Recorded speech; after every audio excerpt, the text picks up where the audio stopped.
ఆధ్యాత్మికంగా కానీ అలానే ఎవరికి ఏ వైద్యం కావాల్సినా సరే ఒక వ్యక్తి డాక్టర్ కేశవరావు బలీరామ్ హెడ్గేవార్ అనేటువంటి ఆయన ఈ దేశంలో ఉన్నటువంటి మెజారిటీ పీపుల్ హిందువులు ఎవరైతే ఉన్నారో వాళ్ళంతా కలిసికట్టుగా ఉంటే ఖచ్చితంగా ఈ భారతదేశము తిరిగి విశ్వగురువుగా వెళ్తుంది. రకరకాలుగా విడిపోయినటువంటి సమాజము తిరిగి బలోపేతం కావాలి. దానికోసమే రాష్ట్రీయ స్వయం సేవక సంఘాన్ని 1925లో వారు మొదలుపెట్టడం జరిగింది. చాలామంది వారిని నేను పొన్నూరు వెంకట శ్రీనివాసులు, నలుగురు కలియుగ దైవాలు ఉన్నారు. ఆ మధ్యలో సరస్వతి స్వరూపమైనటువంటి సత్యవాణి గారు ఉన్నారు. ఈరోజు మనకి ఆమెకి వాళ్ళ తల్లిదండ్రులు ఆ రోజుల్లో సార్థక నామధేయమైంది. సత్యాన్ని పలుకుతూ దేశవ్యాప్తంగా కూడా అనేక రకాలైనటువంటి ఉపన్యాసాలు చెప్తున్నారు. ఇందాక అన్నగారు చెప్పినట్లు ఏదైనా సరే గృహోద్యమంగా రావాలమ్మా. గృహోద్యమంగా రావాలి. ఆ గృహోద్యమంగా వస్తేనే అది సత్ఫలితాలు ఇస్తుంది.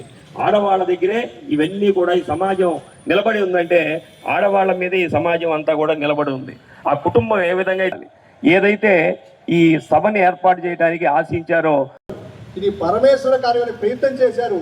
ఈ 100 సంవత్సరాల కాలంలో రాష్ట్రీయ స్వయం సేవక సంఘము ప్రపంచంలో 70 దేశాలకు విస్తరించి హిందూ సమాజ సంఘటన కోసం నిరంతరం పనిచేస్తున్నారు.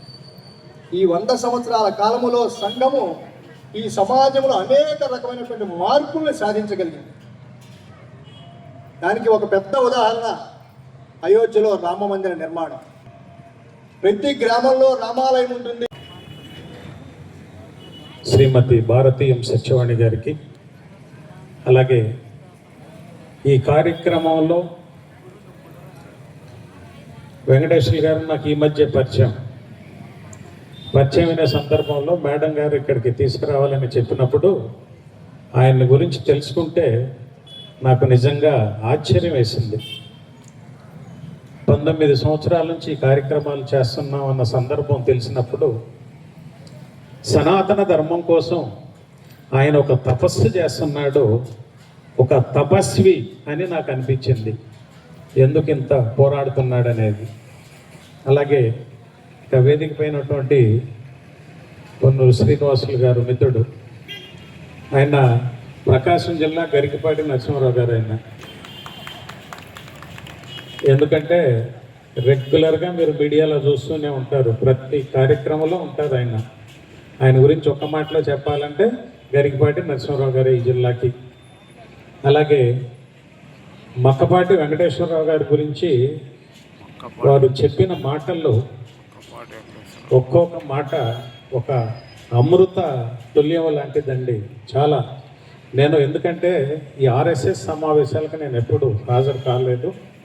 అయితే ఇష్టమైన సబ్జెక్ట్ ఇది, బాగా ఇష్టమైన సబ్జెక్టు. ఎందుకంటే మేము ఒక లైన్లో పోరాడుతున్నాం, మీరు ఒక లైన్లో పోరాడుతున్నారు. నాకు వెంకటేశ్వర గారు చెప్పిన తర్వాత ముందు మనస్ఫూర్తిగా వెంకటేశ్వర గారిని ఒకసారి అభినందించండి. ఎంత గొప్ప కార్యక్రమం.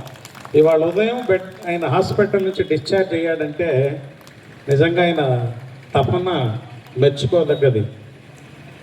ఇకపోతే కరవది అనగానే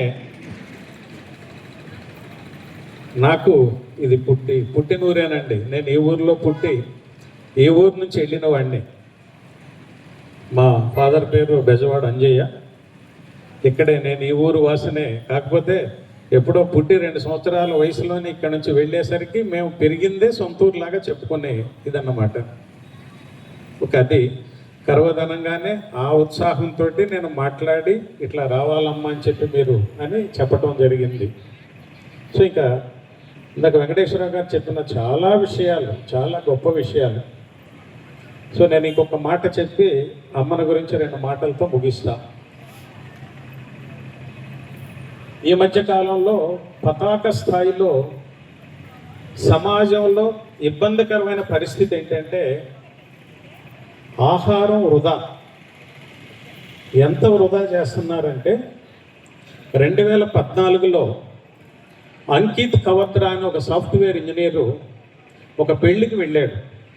ఆ పెళ్లికి వెళ్ళిన సందర్భంలో అక్కడ విపరీతంగా వేస్ట్ చేస్తున్న ఆహారం చూసి అతని మనసు కలత చెందింది.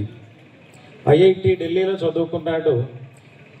దాదాపు 6 అంకెల జీతంతో ఎక్సలెంట్ లైఫ్ లీడ్ చేయాల్సిన పరిస్థితుల్లో సమాజాన్ని గురించి ఆలోచించారు. ఇలాంటి పెద్దలు చెప్పిన మాటలు విని ఈ సమాజంలో నేను ఇవాళ ఇంత కంఫర్ట్ జీవితం అనుభవిస్తున్నానంటే ఈ సమాజం నాకు ఎంతో ఇచ్చింది, తిరిగి నేను ఈ సమాజానికి ఏమి ఇవ్వాలని ఆలోచించిన సందర్భంలో రైట్ నాకు మంచి ఆలోచన వచ్చింది. ఇంత ఫుడ్ వృధా అవుతుంది, ఈ వృధా అయ్యే ఫుడ్ని ఆకలి లేని వాళ్ళకి చేరిస్తే గొప్పగా ఉంటుందని ఆలోచించాడు.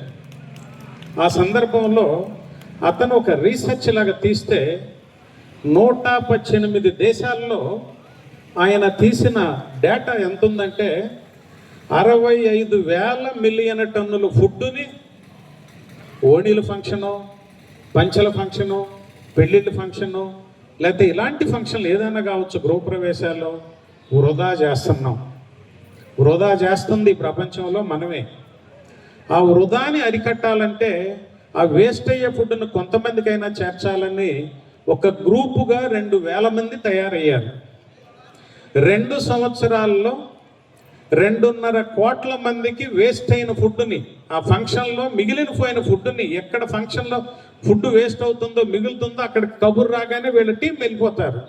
ఆ ఆహారం మొత్తం తెచ్చి ఆకలి ఎవరికైతే కడుపు మంటతో ఉన్నారో వాళ్ళకి, అర్ధాకలితో ఉన్న వాళ్ళకి చేర్చిన చరిత్ర అది. ఇది ఎందుకు చెప్తున్నానంటే అది ప్రపంచవ్యాప్తంగా. భారతదేశంలో 59,000 మెట్రిక్ టన్నుల ఫుడ్ తయారవుతుంది ఫంక్షన్స్లో. ఎంత వృధా చేస్తున్నామంటే 39% ఫుడ్ వృధా చేస్తున్నాం. నేను చెప్పే సంస్థ ఫిగర్లు కాదండి ఇవి, వరల్డ్ హంగర్ ఇండెక్స్ అని ఒక సంస్థ చెప్పిన రికార్డు ఇది. నేను ఎక్కడో గతంలో చదివిన రికార్డు. అంటే 39% ఫుడ్ మనం వేస్ట్ చేస్తున్నాం. మరి ఈ దేశంలో పరిస్థితి ఏంటి? 19 కోట్ల మంది ఒక్క పూట భోజనంతో బ్రతుకుతున్నారు, రెండో పూట తినడానికి భోజనం లేక. 165,000 మంది పిల్లలు పుట్టిన వెంటనే కానీ గర్భస్థ దశలో కానీ చనిపోతున్నారు తల్లికి పౌష్టికాహారం లేక. చూడండి ఎలాంటి దురవస్థ అయినటువంటి స్థితో అది. చూడండి, నాకు డబ్బులున్నాయి, 50 లక్షలు పెట్టి పంచల వేడుక చేస్తాను, ఓణీల వేడుక చేస్తానంటే సమాజం హర్షిస్తుందా? మనం చెప్పే మెసేజ్ అదేనా సమాజానికి? కాబట్టి మనం ప్రతి ఒక్కరూ ఆలోచించాలి. 3 రోజుల క్రితం పేపర్లో వచ్చింది, 18,000 ఖర్చు పెట్టి విశాఖపట్నం కమిషనర్ వాళ్ళ అమ్మాయి పెళ్లి చేశాడు 18,000 ఖర్చుతో. 3 రోజుల క్రితం పేపర్లో వచ్చిందండి. 18,000 ఖర్చుతో అక్కడ ఉడా కంట్రోల్లో ఒక ఫంక్షన్ హాల్ ఉంది, 1,000 రూపాయలకే ఇస్తారంట దానికి. ఆయన 1,000 రూపాయలు, దానికి కమిషనరే 1,000 రూపాయలు కట్టి అక్కడ వాళ్ళ అమ్మాయి పెళ్లి చేశాడు. అంటే ఆయన చెప్పేది ఏంటంటే ఆర్భాటాలు వద్దు, మనం ఆదర్శవంతమైన జీవితం గడపాలి. ఎందుకు ఈ ఫుడ్ వేస్ట్ ఎందుకంటే ప్రతి ఒక్కరూ ఆలోచించాలండి. మరి 165,000 మంది పసిబిడ్డలు పుట్టక ముందే, పుట్టిన వెంటనే చనిపోతున్నారు తల్లికి ఆహారం లేకంటే. మరి వేస్ట్ చేసే వాళ్ళకి ఇంత హక్కు ఉందా వేస్ట్ చేసేది? మరి ఈ దేశంలో రతన్ టాటా గారంటే భారత రత్న. ఆయన ఒకసారి జర్మనీ వెళ్ళినప్పుడు వాళ్ళ టీము మొత్తంతో, వాళ్ళ ఆఫీస్ టీమ్ తోటి ఒక హోటల్కి వెళ్ళి భోంచేశారు. భోంచేసినప్పుడు ఏదేదో ఆర్డర్ ఇచ్చారట. వీళ్ళు భోంచేసిన తర్వాత ప్లేట్లో ఎక్కువ వేస్ట్ చేశారు. ఆ మూలలో ఒక కుటుంబం భోంచేస్తూ వీళ్ళు వెళ్ళేటప్పుడు చూశారట. అదేంటి దగ్గరకు వచ్చి, మీరు అంత ఫుడ్ మీరు వేస్ట్ చేస్తున్నారు ఏంటంటే, నా డబ్బులు నా ఇష్టం అని మాట్లాడారట వీళ్ళ ఎగ్జిక్యూటివ్. మాట్లాడిన సందర్భంలో ఆ మహిళ, అక్కడ ఉన్న మహిళ పోలీసులకు ఫోన్ చేయగానే వచ్చారు. వాళ్ళు చెప్పింది ఒకటే, ఆవిడ ఒకటే చెప్పిందంట, డబ్బులు మీవేనండి, మీరు వేస్ట్ చేసిన ఆహార సంపద మా దేశానిది, మా దేశం సంపద వేస్ట్ చేసే హక్కు మీకు లేదు అని చెప్పిన సందర్భాన్ని రతన్ టాటా గారు ఆయన డైరీలో రాసుకున్నారు. ఒక గోల్డెన్ వర్డ్ అని ఆయన డైరీలో రాసుకున్నాడు. ఇలాంటి సమాజం మనది. ఇకపోతే మేడం గారి గురించి 2 మాటలు. కృష్ణా జిల్లా ముసునూరు పుట్టినూరు, ఖమ్మం జిల్లా మెట్టినిల్లు. గొట్టిపాటి చంద్రశేఖరరావు గారు మిలిటరీలో retired engineer, military engineer, Hyderabad Srinagar కాలనీలో స్థిర నివాసం. ఒక కుమారుడు, వ్యాపారం, కుమార్తె. అమ్మ బాటలోనే సమాజ శ్రేయస్సు కోసం, హైందవ సాంప్రదాయం కోసం, ఒక సమాజ సేవలోనే తల్లి బాటలోనే కూతురు కూడా ఉన్నారు. మేడం గారి గురించి చెప్పాలంటే, అమరావతిని ప్రకటించినప్పుడు చంద్రబాబు నాయుడు గారు అమరావతిలో మొట్టమొదటిసారిగా ఒక మంగళసూత్రం మినహా ఒంటి మీద ఉన్న నగల మొత్తము ఈ రాష్ట్ర రాజధాని కోసం మొదట ఇచ్చిన మహిళ సత్యవాణి గారు. మొట్టమొదటిసారి ఆ ఒంటి మీద ఉన్న బంగారం మొత్తం చిరునవ్వుతో చంద్రబాబు నాయుడు గారి చేతిలో పెట్టి ఈ రాష్ట్ర రాజధానిలో నన్ను కూడా అంత భాగస్వామిని చేసినందుకు సంతోషం అని చెప్పిన సందర్భం ఆవిడ జీవన విధానం అది. ఇకపోతే ఇక గత ఎప్పుడు కాలం నుంచో మరి ఈ ఆర్ఎస్ఎస్ సంబంధాలు, సనాతన ధర్మం, హైందవ సాంప్రదాయం, నేను దాదాపుగా ఒక 30 సార్లు ఒంగోలు తీసుకొచ్చి ఉంటాను. ఎక్కడికి వెళ్ళినా కాలేజీ పిల్లలతోటి ఆవిడ చెప్పేది ఏంటంటే, మన సంస్కృతి ఎలా, మన సాంప్రదాయం ఏంటి, తల్లిదండ్రులతో ఎలా ఉండాలి, కుటుంబ విలువలు ఎలా ఉండాలి, బయటికి వెళ్ళినప్పుడు మనం ఎలా ఉండాలి, మన మూలాలను మనం మర్చిపోకూడదు అని పిల్లలకి ఎంత గొప్పగా విశ్లేషిస్తుందో నేను ప్రత్యక్షంగా అనేక సార్లు చూశాను. ఇకపోతే ఆవిడ ఒక తిరుపతిలో ఒక జరిగిన గొప్ప సభలో చంద్రశేఖర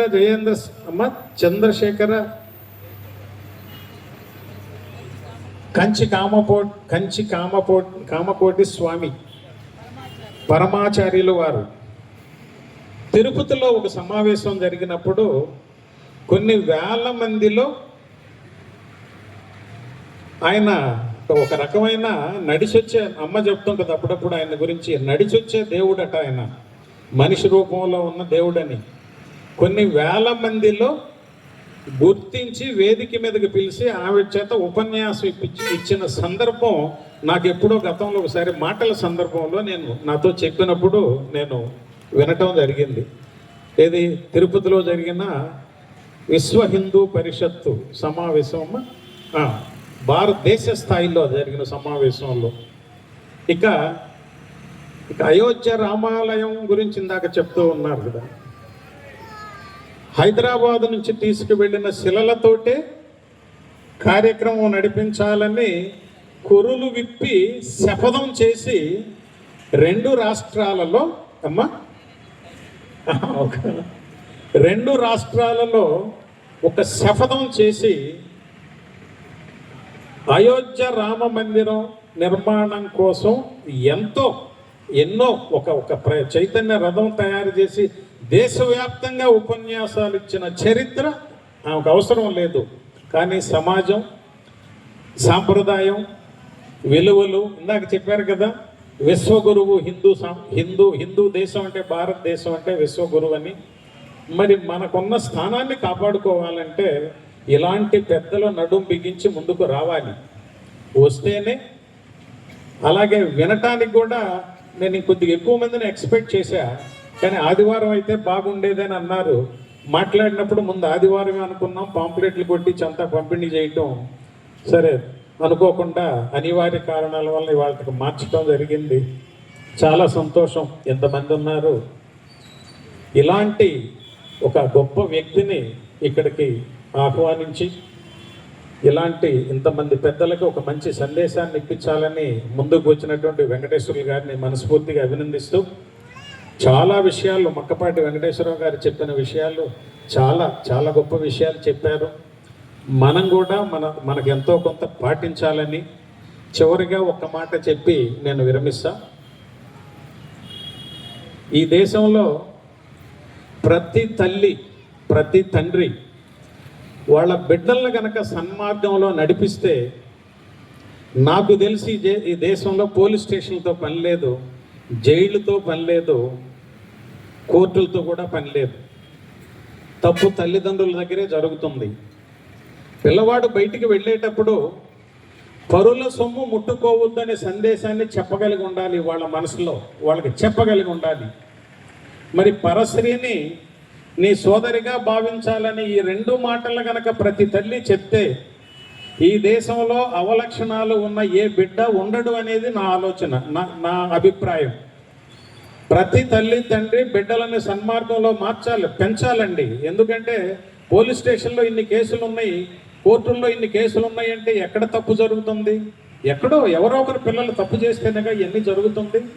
ఇలాంటివి జరగకుండా ఉండాలంటే విద్యార్థి దశ నుంచే, చిన్నప్పటి నుంచే ఇలాంటి పెద్దలు, ఇందాక చెప్పారు, వెంకటేశ్వర గారు చెప్పారు చాలా మాటలు, కుటుంబ విలువల గురించి. ఇప్పుడు అమ్మ కూడా మీకు చెప్తుంది, మన జీవన విధానం, మన నడవడిక ఎలా ఉండాలనేది చెప్తారు కదా. అలాంటి మార్గంలో మనమంతా మన పిల్లల్ని నడిపించగలిగితే అంతకంటే ఈ దేశానికి మనం చేసే గొప్ప సేవ అంటూ ఏమీ లేదు.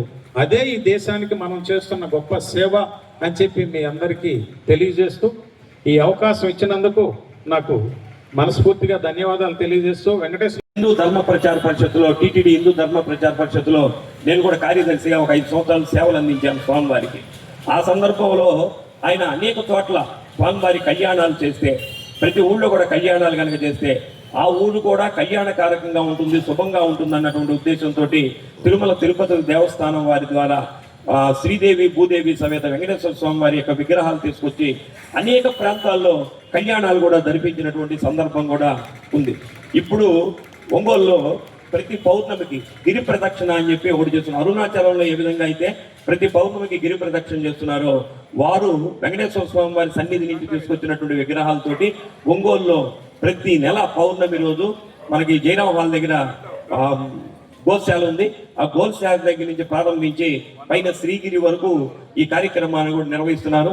దానికి కూడా ప్రధాన భూమికని మన వెంకటేశ్వర గారు నిర్వహిస్తున్నారు. ఇటువంటి మంచి కార్యక్రమాలు ప్రతి ఒక్కళ్ళలో కూడా ఒక దైవ భక్తి, అలానే దేశభక్తి, ఈ 2 కూడా మిళితం కావాలన్నటువంటి ఉద్దేశంతో ఈ కార్యక్రమాలు ఏర్పాటు చేస్తున్నారు. అమ్మగారు చక్కటి సందేశం ఇవ్వడానికి వారు ఇస్తున్నారు. మీరందరూ కూడా వారి సందేశం వినటానికే మీరందరూ కూడా ఎదురు చూస్తున్నారు. కాబట్టి వారిని మాతృరూపేణ సంస్థిత నమస్తస్యై నమస్తస్యై నమస్తస్యై నమో నమః. నమస్తే అస్తు భగవన్ విశ్వేశ్వరాయ శ్రీమన్మహాదేవాయ త్రయంబకాయ త్రిపురాంతకాయ త్రికాగ్నికాలాయ కాలాగ్నిరుద్రాయ నీలకంఠాయ మృత్యుంజయాయ సర్వేశ్వరాయ సదాశివాయ శ్రీమన్మహాదేవాయ నమః.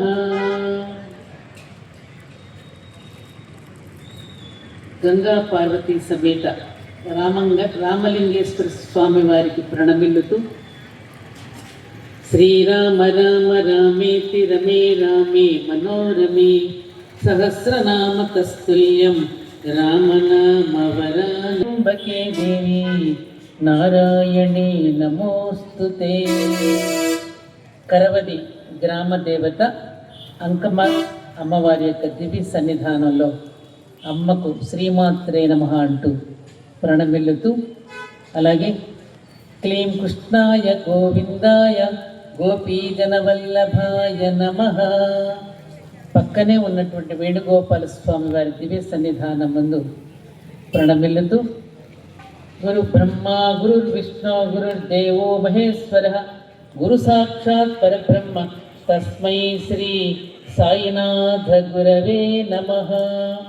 గురువు దగ్గరికి కూడా ప్రణమిల్లుతూ, ఆర్యావర్తాయై చ విద్మహే రత్నగర్భాంతర్స్థితాయ ధీమహి తన్నో భరతఖండ ప్రచోదయాత్.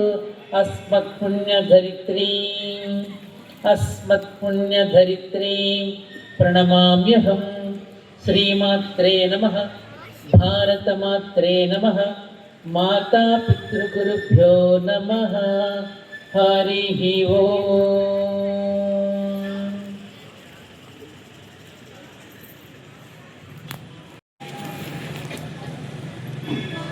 ఒక అద్భుతమైనటువంటి చారిత్రాత్మక గ్రామమైనటువంటి కరవది గ్రామానికి రావడం, ఆనాటి శ్రీరామచంద్రుడు ప్రతిష్టాపించినటువంటి రామలింగేశ్వరుడి యొక్క దివ్య దర్శనం, ఆ తర్వాత ప్రతాపరుద్రుడి యొక్క పాదం మోపినటువంటి గ్రామంగా తెలుసుకోవడం, అలాగే ఒక ప్రముఖ నటి, ఒక త్యాగశీలి శ్రీమతి కాంచన గారు కూడా పుట్టిన ఊరు ఇదేనని తెలుసుకోవడం, అలాగే ప్రముఖ షహనాయ్ వాద్యకారుడు షేక్ ముల్లా, అంతే కదా పేరు కరెక్టే చెప్పానా, ముల్లా గారిది కూడా ఇక్కడే జన్మస్థానం అని తెలుసుకోవడం, ఇంత చరిత్ర కలిగినటువంటి గ్రామంలో అడుగు పెట్టడం, ఇక్కడ ఒక మతంగ మహర్షిలాగా తపస్సు చేస్తున్నటువంటి శ్రీ ఒలిమి వెంకటేశ్వర్లు గారు వ్యవస్థాపకుడిగా ఈ ఆలయాన్ని అభివృద్ధి చేస్తూ గ్రామంలో ఇంత చైతన్యాన్ని తీసుకువస్తున్నారన్న విషయాన్ని నేను హైదరాబాదులో ఉన్నప్పుడే నాకు వెంకట్రావు గారు తెలియచేయగా ఈ రోజున వారిని దర్శించుకోవడం జరిగింది. వారు అనారోగ్యంగా ఉండి కూడా హాస్పిటల్కి డిశ్చార్జ్ ఇక్కడికి వచ్చారు అనగానే నాకు ఒక్కటే తట్టింది, శ్రీ వెంకటేశ్వర్ల గారికి ఆరోగ్యం సంపూర్ణంగా ఉంటుంది ఎప్పటి వరకు అంటే ఆయన పక్కన ఆయన అర్ధాంగి ధర్మపత్ని దుర్గా గారు ఉన్నంత వరకు ఆయన పరిపూర్ణమైన ఆరోగ్యవంతుడే. అటువంటి ధర్మపత్ని అర్ధాంగి మా దుర్గా గారు ఎక్కడున్నారో నమస్కారం చేసుకుంటా. అమ్మ తల్లి నమస్కారం. ఎందుకంటే ధర్మపత్ని సహధర్మచారిణి సహకారం లేనిదే ఏది విజయవంతం కాదు. అటువంటి ఆ తల్లికి కూడా నేను నమస్కరిస్తూ ఉన్నటువంటి పుర ప్రముఖులు, పెద్దలు, అలాగే మాతృమూర్తులు, సోదరులు, సోదరీమణులు, విద్యార్థులందరికీ సంక్రాంతి శుభాకాంక్షలు, శుభాభినందనలు.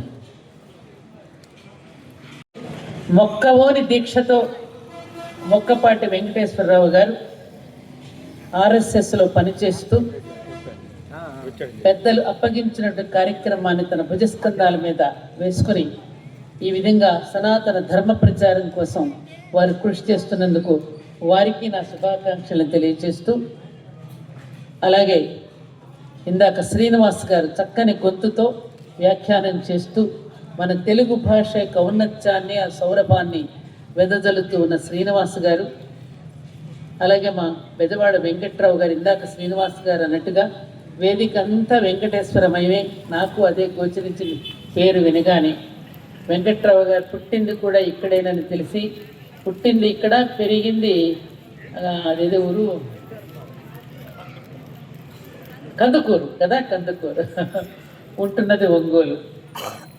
అలాగే ఒంగోలు అనగానే నాకు గుర్తొచ్చేది ఒంగోలు జాతి కామధేనువు గోవులు వృషభాలు. ఆ రెండింటికీ కూడా నమస్కరిస్తూ, ఇందాకే మా వెంకట్రావు గారు ఏదో పరిచయంలో ఒక విషయం కాస్త తడపడ్డారు. ఆ విషయాన్ని మీకు నేను ప్రస్ఫుటం చేస్తాను.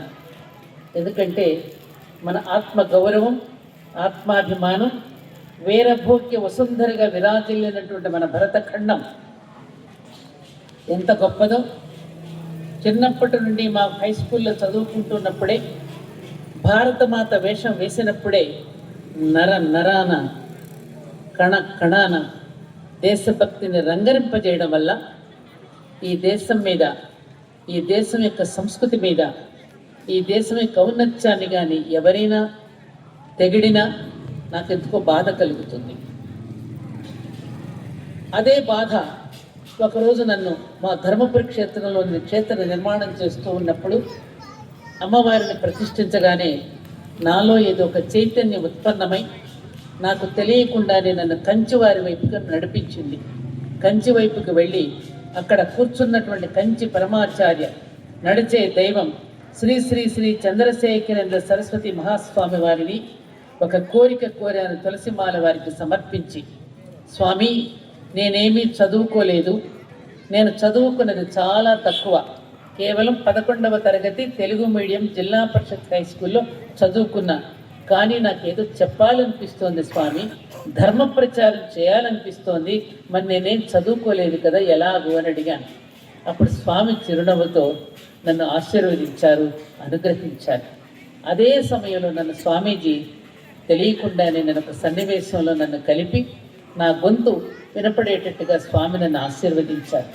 అలా విరాట్ హిందూ సమ్మేళనంలో తిరుపతిలో నేను పాల్గొన్నప్పుడు లక్షలాది మంది ప్రజలు, ఇందాక వందల వేలన్నారు వెంకట్రావు గారు, లక్షలాది మంది ప్రజలు అక్కడ 1988 జనవరి మాసంలో నడుస్తూ ఉన్నప్పుడు అప్పుడు నేను మాట్లాడినటువంటి మాటలు ప్రజల్లో ఒక చైతన్యాన్ని తీసుకురావడం, అది ఒక అద్భుతమైన ఒక మధురానుభూతి. ఆ నేపథ్యంలో పెద్దలందరూ స్వామి చిన్మయానంద లాంటి మహానుభావుల యొక్క ప్రసంగాలని వినడం వల్ల, ఆ వేదిక మీద అనుకోకుండా నాతో మాట్లాడించడం వల్ల వచ్చినటువంటి స్పందన. ఈ నేపథ్యంలో లండన్ విరాట్ హిందూ సమ్మేళనానికి వెళ్ళి తిరిగి రాగానే కుముద్బేన్ జోషి గారు కాంగ్రెస్ గవర్నమెంట్ అప్పుడు నడుస్తూ ఉన్న సమయంలో మేము వెళ్ళి ఒక మెమరాండం ఇస్తున్నప్పుడు అయోధ్య రామజన్మభూమి గురించి జై శ్రీరామ్ అని మేము అనగానే ఆమె ముఖం చిట్లించుకుని మమ్మల్ని పట్టించుకోకుండా కనీసం కూర్చోమని కూడా అనకుండా మమ్మల్ని అవమానపరిచినప్పుడు నాలో ధర్మావేశం పెళ్ళుబికి వెంటనే హైదరాబాద్ బెల్లా విస్టా దగ్గర బహిరంగ సభలో, అయ్యో నా రాముడు గురించి, నా భారతదేశంలో నేషనల్ హీరో, జగత్తునే పరిపాలించినట్టు శ్రీరామచంద్రుడు సార్వభౌముడు, రాజ్యాంగంలో కూడా మొదటి పేజీలో ఆయన ఫోటోనే ఉంటుంది కదా, పట్టాభిషిక్తుడైన ఫోటోని పెట్టుకుని రాజ్యాంగాన్ని నడుపుకుంటున్నామే, అటువంటి రాముడి పేరు చెబితే ఎందుకు వీళ్ళకింత కంటగింపు కలిగింది అని నాకు ఆవేశం వచ్చి, అప్పుడు నేను అయోధ్యలో శిలాన్యాసు జరిగే వరకు కురులు ముడవను అని శపథం చేసి నాకు నేను కానీ ఒక రథాన్ని తయారు చేసుకుని మెటాడోర్ వ్యాన్, 8 సీటర్ల మెటాడోర్ మాత్రమే, ఇప్పుడు రాజకీయ నాయకులు పెట్టుకున్న పటాటోపచైత్ర రథాలు కాదు, సింపుల్గా 8 సీటర్స్ వ్యాన్ మాత్రమే నేను కొనుక్కొని నేను తయారు చేసుకుని 2 రాష్ట్రాలు పర్యటించి లక్షలాది మంది ప్రజల్లో రామభక్తిని, దేశీయ భావనని, జాతీయ భావన నింపి మొట్టమొదటిగా ఆ రోజు అశోక్ సింఘాల్ గారి యొక్క నేతృత్వంలో నేను ఇక్కడి నుంచి పట్టుకెళ్ళినటువంటి శ్రీరస్తు, శుభమస్తు, అవిఘ్నమస్తు అని 3 ఇటుకరాళ్ళు నేను పట్టుకెళ్తే ఆ రోజున అక్కడ శిలాన్యాసులో కూర్చునే భాగ్యం, నా 3 ఇటుకరాళ్ళే అక్కడ పెట్టుకునే భాగ్యం నాకు కలిగించాడు శ్రీరామచంద్రుడు. అక్కడ నాకు 108 మంది ధర్మాచార్యుల మంగళాశాసనం పలుకుతూ అక్కడ నవయుగ ద్రౌపది అని బిరుదుతో నాకు అక్కడ వేణీబంధనం చేశారు, అక్కడ అయోధ్యలో ముడివేశారు. ఇది ఆనాడు జరిగినటువంటి సంఘటన. చింపబడిందో చింపేశారో నాకు తెలియదు, కానీ వాస్తవం ఇది. వెంకటేశ్వరరావు గారికి కూడా తెలియకపోవచ్చు, ఆర్ఎస్ఎస్ ప్రముఖులు ఇక్కడ ఉన్నారు, వాళ్ళకు కూడా తెలియకపోవచ్చు ఈ విషయం, తెలిసినా చెప్పకపోవచ్చు, నాకు తెలియదు ఆ విషయం. ఎందుకంటే వెంకటరావు గారు ఎత్తారు కాబట్టి చెప్పాను విషయాన్ని. ఎందుకంటే అలాగే మనకి పూర్వం నుంచి చరిత్రలు కూడా వక్రీకరించబడ్డాయి. శ్రీరామచంద్రుడు సీతమ్మ తల్లిని అనుమానించలేదు, సీతమ్మను అడవులకు పంపలేదు. మన వాల్మీకి రామాయణాన్ని 1200 సంవత్సరాలు ఎవరో పరిపాలించడానికి దేశం మీదకి దండెత్తి మన గుళ్ళు గోపురాలు ధ్వంసం చేసి మన గ్రంథాలను కూడా కాల్చివేసి, మన అసలు గ్రంథాన్ని కాల్చివేసి, వాళ్ళు రాసిన గ్రంథాన్ని బీరువాలో పెడితే, మన లైబ్రరీలో పెడితే, ఆ గ్రంథాన్ని మన పండితులు చదివి అబద్ధాలే ప్రచారం చేశారు. శ్రీరామచంద్రుడు చాకలివాడన్నాడని అనుమానంతో సీతమ్మను పంపలేదు. వాళ్ళిద్దరికీ అండర్స్టాండింగ్ ఉన్నది. సీతమ్మ తల్లి ముని ఆశ్రమాలు దర్శించుకోవాలని ఏనాటి నుంచో ఉబలాట పడుతోంది గర్భవతిగా ఉన్నప్పుడు. అలా ఉబలాట పడుతోంది కదా, అందుకని లక్ష్మణుడిని పిలిచాడు. ఎందుకు పిలిచాడు? శ్రీరామచంద్రుడు ఎప్పుడైతే సీతాదేవిని అపహరించిన రావణాసురుడి మీద యుద్ధం చేసి సీతమ్మను తెచ్చుకుని పట్టాభిషిక్తుడే పరిపాలిస్తున్నటువంటి సమయంలో లంకా నగరంలో విభీషణుడికి పట్టాభిషిక్తుడు అయిన తర్వాత లంకలో ఎంతోమంది సైనికులు చనిపోయారు రావణ యుద్ధంలో. ఆ చనిపోయిన కోపంతో అక్కడ ఉన్నటువంటి ప్రజలందరికీ కూడా రామచంద్రుడి మీద ఇంకా కోపం ఉన్నది. పైగా విభీషణుడేమో పార్టీ మారిపోయాడు, అవతల పార్టీకి వెళ్ళిపోయాడనే కోపం ఉన్నది. ఈ కోపాన్ని లోపల పెట్టుకుని మళ్ళీ సీతాదేవిని ఏదో ఒక రకంగా ఇబ్బంది పెట్టడానికి, మట్టు పెట్టడానికి అక్కడ ప్రయత్నాలు జరుగుతున్నాయనే విషయం ఇంటెలిజెన్స్ డిపార్ట్మెంట్ ద్వారా రామచంద్రుడికి తెలిసింది. ఈ విషయం తెలిసినటువంటి రామచంద్రుడు తన భార్యను సీతమ్మను కాపాడుకోవడం కోసం, ఈ రహస్యాన్ని బట్టబయలు కానివ్వకుండా ఉండడం కోసం, ఆ రహస్యాన్ని కాపాడగలిగినటువంటి వాడు తన తమ్ముడు ఒక్కడే లక్ష్మణుడు కాబట్టి లక్ష్మణుడిని చేరపిలిచి, మీ వదిన మినీ ఆశ్రమాలు చూడాలని అనుకుంటోంది కాబట్టి వాల్మీకి ఆశ్రమం దరిదాపుల్లో వదినను అక్కడ దింపిరమ్మని చెప్పి పంపించాడు. ఎందుకు పంపించాడు అక్కడికి? తన ఇంటిలో గనుక సీతమ్మను పెట్టుకుంటే, ఇక్కడ గనుక ప్రసవిస్తే, పిల్లలు గనుక తన రాజభవనాల్లో పెరిగితే ప్రజల యొక్క కష్ట సుఖాలను తెలుసుకోకుండా రాజభవనాల భోగభాగ్యాలతో పెరుగుతారని, అలా పెరగకూడదని, ముని ఆశ్రమాలలో చేరితే ప్రజల యొక్క కష్ట సుఖాలను తెలుసుకోవడం, అలాగే వాల్మీకి ఆశ్రమం దగ్గర అస్త్రశస్త్ర విద్యలు నేర్చుకుంటారని, ఇవన్నీ కూడా ముందు ప్రణాళికతోనే భార్యను అక్కడ సురక్షితంగా ఉంచడానికి పంపించాడు తప్ప రాముడు అనుమానంతో సీతమ్మను పంపలేదు. చరిత్రలో ఇవన్నీ దాచేశారు. మనకి భ్రమలు కలిగించడానికి, మన రామాయణ భారత ఇతిహాసాలను ఇతరులు విమర్శించడానికి అవకాశం ఇవ్వడానికి, అదిగో హిందువుల దేవుళ్ళలో ఈ తప్పులున్నాయి. శ్రీకృష్ణుడు భార్యలూరుడని పుట్టించారు. శ్రీకృష్ణుడు అస్కలిత బ్రహ్మచారి, ఆయనకు సంభోగం లేదు. ఆయన ఏమంటారు, ఆయన ఒక మహాయోగేశ్వరేశ్వరుడు శ్రీకృష్ణుడు. ఆయన మీద అలా పుట్టించారు. రామచంద్రుడు భార్యను వెళ్ళగొట్టాడు. అందుకని నేటి తరం పిల్లలందరూ రాముడు భార్యను వెళ్ళగొట్టితే దేవుడు ఎలా అవుతాడని ఈ విధంగా ప్రశ్నలు వేయడానికి కారణం, మనకే తగాదాలు పెట్టి, మనలో భ్రమలను కలిపి, అవును కాబోలు తప్పే కదా మరి అనేటట్టుగా చేసి, మన గ్రంథాలను కాల్చివేసి వాళ్ళ గ్రంథాలను అక్కడ పెట్టి ప్రక్షిప్తాలను చేర్చి మన చేతి ఈ విధంగా చదివిస్తూ ఇంకా ఇటువంటి సంకటాలను క్రియేట్ చేసింది ఎవరు? పాశ్చాత్య దేశాల వాళ్ళు. చరిత్రలు తెలియదు, సినిమా తీసేవాళ్ళకి అంతకంటే తెలియదు. ఇంట్లో రామయ్య వీధిలో కృష్ణయ్య, ఇంట్లో రామయ్య వీధిలో కృష్ణయ్య లాంటి సినిమాలు తీసి చరిత్రను వక్రీకరించి ఈ విధంగా సినిమాలు తీసి జనాన్ని భ్రష్టు పట్టించారు. ఇప్పటికీ అవే చదువుతున్నాం. ఇలా ఎన్నో ప్రక్షిప్తాలు మన గ్రంథాలలో చేర్చి మనకి విభేదాలు సృష్టించడానికి ఆనాడు వాళ్ళు ప్రయత్నిస్తే, ఇవాళ మనకి విభేదాలు సృష్టించి, విభాగాల మధ్య విభేదాలు సృష్టించి పబ్బం గడుపుకుంటున్నారు. అందుకే గ్రామాలలో కూడా అరిషడ్ వర్గాలు ప్రవేశింపచేశారు. అందరం కలివిడిగా, సంక్రాంతి పండుగ వచ్చింది అంటే అందరం కలివిడిగా కలిసి అందరం ఒక పంక్తి భోజనంలో చేసే మనందరి మధ్య చిచ్చు పెట్టింది ఎవరు ఆలోచించండి. అందుకే ఇవాళ పంచ పరివర్తన్ అనే విధానం చేత గ్రామాల వైపుకి వెళ్ళి మళ్ళీ తిరిగి మేలుకొందాం. ఇప్పటి వరకు మనకి తప్పులు జరిగాయి, చాలా తప్పులు జరిగాయి. మనమే తప్పులు చేసుకున్న, వేరే ఒకళ్ళు కాదు. వేరే ఒకళ్ళు నిందించవద్దు. 75 సంవత్సరాలైంది స్వాతంత్రం వచ్చి. ఇప్పటికి ఎంతవరకు సరి చేసుకోగలిగాం? విద్యా విధానంలో మార్పు తెచ్చుకోగలిగామా? ఆ అమ్మ, ఆ ఆవు, ఈ ఇల్లు, ఈ ఈశ్వరుడు.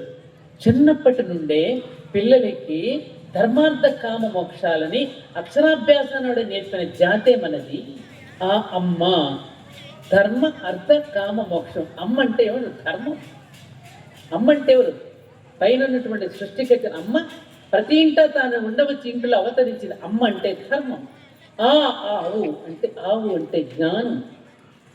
ఇల్లు అంటే మన ఇష్ట కామ్యాలను తీర్చుకోవడానికి, గృహస్థ ధర్మాన్ని ఆశ్రయించడానికి ఇల్లు. ఈ ఈశ్వరుడు మోక్షం. ఈ ఆ అమ్మ, ఆ ఆవు, ఈ ఇల్లు, ఈ ఈశ్వరుడు, ఈ ధర్మార్థ కామ మోక్షం చిన్నప్పటి నుంచే బోధించే మన విద్యా బోధనని A for apple, B for bread, C for cat, D for dog. పుట్టినప్పటి నుంచి తిండి కోసం వెంపర్లాడే విద్యా విధానాన్ని ఆ మెకాలేగాడ్ అనేటటువంటి ఒక దరిద్రుడు వచ్చి భారతదేశంలో ప్రవేశపెడితే 75 సంవత్సరాల నుంచి విద్యా విధానాన్ని మార్చుకోలేని దౌర్భాగ్యమా మంది.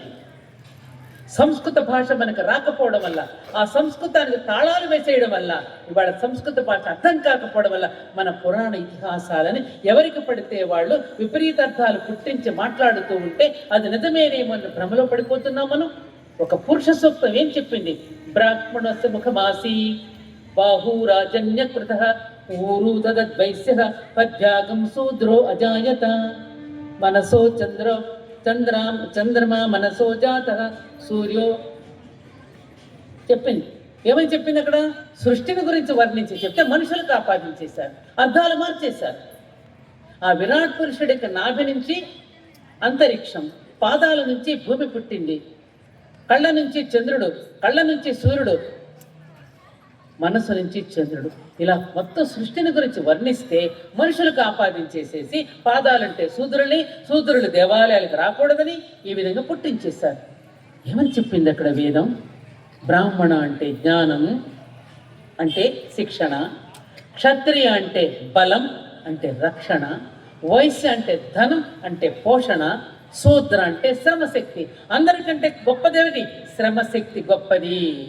అందుకని పాదాలకే నమస్కరిస్తున్నాం. ఈ బ్రాహ్మణ అనేటువంటి రాకపోయినా పర్వాలేదు నాయన, నువ్వే దేవుడివైనప్పుడు ఇంకా నీకు దేవాలయంతో పని ఏముంది, నువ్వే దేవుడివని చెబితే నువ్వు దేవాలయానికి రావక్కర్లేదు, రాకూడదని చెప్పేశారు. ఎంత అర్థం మారిపోయితే ఎంత అనర్థం వచ్చి పడిందండి మనకి, ఎంత అపార్థాలు సృష్టించారండి మనకి. అలాగే స్త్రీలు వేదాలు చదవక్కర్లేదు, చదవకూడదని పుట్టించేశారు. అమ్మా ఓ స్త్రీ, ఓ మాత, నువ్వు వేదాలు చదవకపోయినా పర్వాలేదమ్మా, కొంపేమీ మునగదు, నీవే వేదం. వేదం ఏ స్థితినైతే బోధించిందో ఆ స్థితిలో నేను ఉంటున్నప్పుడు నీకు ఇంకా వేదాలతో పని ఉంది అని ఇలాంటి వాదాలను సృష్టించి స్త్రీలను దూరం చేశారు, వేదానికి దూరం చేశారు. గాయత్రి మంత్రం చదవకూడదని, రామాయణ భారతాలు స్త్రీలు చదవకూడదని రకరకాలుగా పుట్టించేసి జాతిని భ్రష్టు పట్టించేయడం వల్ల ప్రపంచమంతా ఉన్నటువంటి సనాతన ధర్మం ఒక్క భారతదేశంలో కూడా కొంతగా మిగిలిపోవడానికి కారణం ఎవరు ఎవరు ఎవరు ఆలోచించండి. ఇప్పటికైనా సరిదిద్దుకోగలుగుతున్నామా? ఇప్పటికైనా మేల్కొంటున్నామా? ఇలా విభజన చేసి మనలో మనకి తగాదాలు పెట్టి ఈ విధంగా పప్పం గడుపుతున్నది ఎవరు? మీ మెదడుకు పదును పెట్టి మీరు ఆలోచించుకోండి. దేవుడు ఒక్కడే, దేవతలు ఎందరో. ఈ ఇన్ని గుళ్ళు ఎందుకు మనకి ఈ ఊర్లో? ఒక గుడి ఉంటే సరిపోతుంది కదని అనుకున్నామా? దేవుడు ఒక్కడే, దేవతలు ఎందరో. మట్టి పదార్థం ఒక్కటే, ఆ పదార్థంతో తయారు చేసే పాత్రలు ఎన్నో. ఆ పదార్థంతో ఒకదాన్ని చేస్తే గ్లాస్ అంటున్నావు, ఒకదాంతో గిన్నె అంటున్నావు, ఒకదాంతో మూకుడు అంటున్నావు, ఒకదాంతో తెపాళ అంటున్నావు, ఒకదాంతో కొండ అంటున్నావు. పదార్థం ఒక్కటే. బంగారం ఒక్కటే, నెక్లెస్ అంటున్నావు, పోగులు అంటున్నావు, ముక్కు పొడుకు అంటున్నావు, ఏమో కాళ్ళకి మెట్టెలు అంటున్నావు, ఆభరణాలు ఎన్నో. పదార్థం ఒక్కటే. దేవుడు ఒక్కడే, దేవతలు ఎందరో. ఈ సమాధానాలు కనుక మనం నేర్చుకోకపోతే రాబోయే తరాలకు మీరు చెప్పలేని పరిస్థితుల్లో పడిపోతే ఓహో వాళ్ళు చెప్పిందే నిజమే కాబోలని అనుకుంటారు. అందుకని మనం మేలుకొందాం. సీరియల్స్ చూడటం మానేసి మనల్ని దుర్మార్గులుగా చిత్రీకరించి ఒక కోర చూపు చూస్తూ అత్తగారికి కోడలికి పడకుండా, అత్తగారికి మామగారికి మధ్య విభేదాలు, అత్తగారికి కోడలికి మధ్య విభేదాలు, తోటి కోడళ్ళ మధ్య విభేదాలు, ఈ విధంగా విషపు కోరల చూపులతో ఒక పావు గంట లాగించేటువంటి సీరియల్స్ ముందు మీరు చతికిలు పడతారా? ఏమ్మా, ఇంటిలో మొదటి గురువు ఎవరు? తల్లి.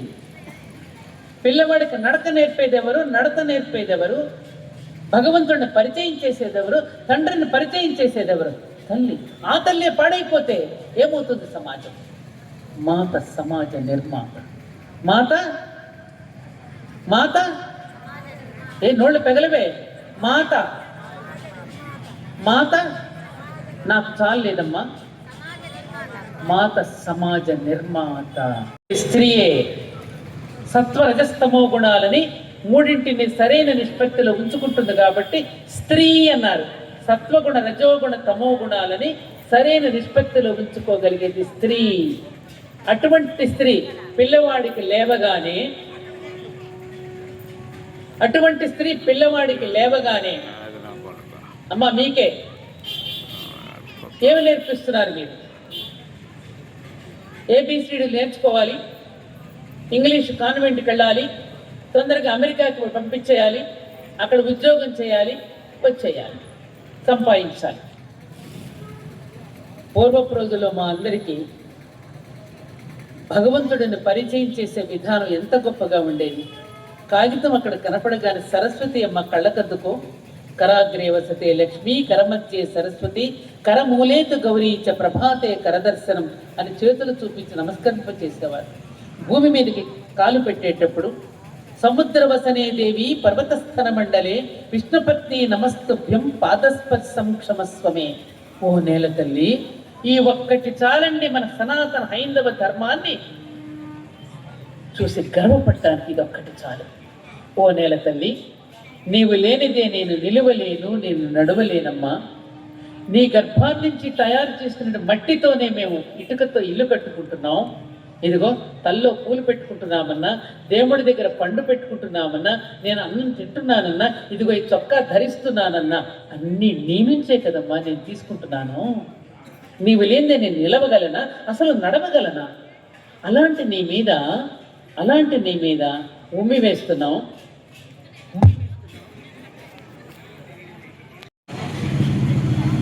ఆఖరికి నేను చనిపోయిన తర్వాత ఇంత బూడిదిగా మారిపోతే నీ ఒడిలోకి తీసుకుని మమ్మల్ని లాలిస్తావమ్మా. అటువంటి నీ మీద కాలు మోపవలసి వచ్చినందుకు నన్ను క్షమించు తల్లి అని వేడుకునే ధర్మం ఎక్కడుంది? ఏ దేశంలో ఉంది? ఏ మతంలో ఉంది? ఆలోచించు. అందుకే మనం భూమి పూజ చేసేటప్పుడు శంకుస్థాపన చేసుకుని భూమికి నమస్కారం చేసుకుని ఆ పారకి కూడా పసుపు కుంకుమ దండం పెట్టి క్షమించమని కోరుకుని మనం అనుమతి తీసుకుని మనం ఇల్లు కట్టుకుంటామే.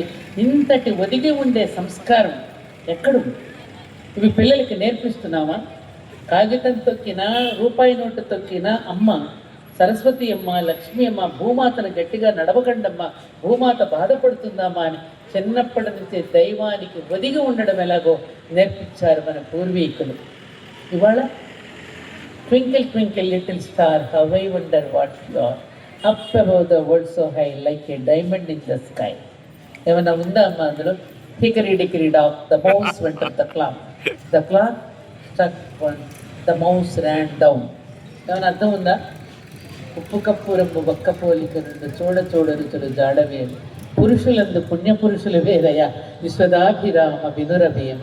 తల్లి గర్భము నుండి ధనము తేడెవ్వడు, వెళ్ళిపోయేడు నాడు వెంట కొనడు, లక్షాధికారి అయిన లవణమన్నమే కాని మెరుగు బంగారము మెంగపోడు, తుదకు దొంగలకిత్తు ఓ దొరలకవును. ఏం పద్యాలండి అవి! ఆ సారం ఏది పిల్లలకి? ఎవరైనా పెద్దవాళ్ళు కనపడితే పిల్లల్ని నమస్కరిస్తున్నారమ్మా? ఎవరైనా పెద్దల యొక్క ఆశీర్వచనం తీసుకోవాలని పెద్దలైనటువంటి పిల్లలకి చెప్తున్నారా అమ్మా? సీరియల్ పోతుంది, ఆ సమయాన్ని సీరియల్ పోతుంది. వంట చేసే టైం కూడా ఉండడంలా మనకి. స్విగ్గీ, జొమాటో ఆర్డర్లు ఇచ్చేస్తున్నాం. ఇవన్నీ అమ్మా నేను చెప్తున్న సీక్రెట్ వినండి.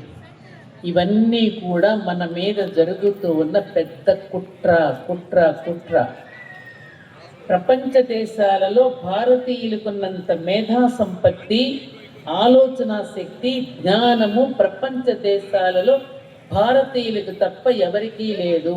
మనం కనిపెట్టినవి, మన ఋషులు కనిపెట్టినవని వాళ్ళ పేర్లు పెట్టుకుని చెప్తున్నారు తప్ప వాళ్ళ అటువంటి పుణ్యభూమి, ధర్మభూమి, కర్మభూమి, మోక్షభూమి, తపోభూమి, వేదభూమి నా భరతఖండం. గాయంతి దేవా కిలగీత కాని ధన్యాస్తు ఏ భారత భూమి పాకే స్వర్గాపురుక స్పదహేతుభూత భూయాసురత్వాతని దేవతలే గానం చేశారు. ఏమని? స్వర్గానికి ముక్తికి ద్వారమైనటువంటి భారతదేశ ప్రజలు తమ కంటే ధన్యులని చెప్పి దేవతలు గానం చేశారు. అంటే మనం ఎటువంటి వాళ్ళమో గుర్తు పెట్టుకోండి. ఆత్మీయ సోదరీమణులారా, సోదరీమణులకి ఎందుకు చెప్తున్నాను అంటే మాత సమాజ నిర్మాత కాబట్టి. ఆమెకున్న ఓర్పు, ఆమెకున్న నేర్పు పురుషుడికి లేదు కాబట్టి ఆయన హార్మోన్స్ వేరు, మన హార్మోన్స్ వేరు. మనమే చెడిపోతే పురుషుడు దిక్కులేని వాడైపోతాడు. మనమే చెడిపోతే ఈ దేశం చెడిపోతుంది, ఈ దేశం చెడిపోతే ప్రపంచం చెడిపోతుంది. అంతటి లింక్ ఉంది. అందుకని ఇందాక మా సోదరుడు చెప్పినట్టుగా భగవంతుడు పదే అవతరించింది ఒక్క భరత భూమిలో మాత్రమే. అది నియతి. అందుకనే ఎంతమంది ఇక్కడికి దండెత్తి వచ్చినా, ఎన్ని గోపురాలు తగలబెట్టినా, వేదాలను కాల్చివేసినా ఈ భూమి ఇంకా నిలబడగలుగుతోంది అంటే కారణం కణంలోను, ప్రతి మట్టిలోను, ప్రతి అణువులో కూడా మన ఋషులు తపస్సు చేసి ధారపోసిన తపశ్శక్తి వల్ల ఈ భూమి మీద మనగలుగుతున్నాం. దండెత్తి వచ్చిన ప్రతి ఒక్కడు కూడా ఒట్టి చేతులతోనే వెళ్ళారు తప్ప నా భారతదేశం నుంచి వాళ్ళు ఏం పట్టుకెళ్ళలేకపోయారు. అది ఎవరి తరం కాదు.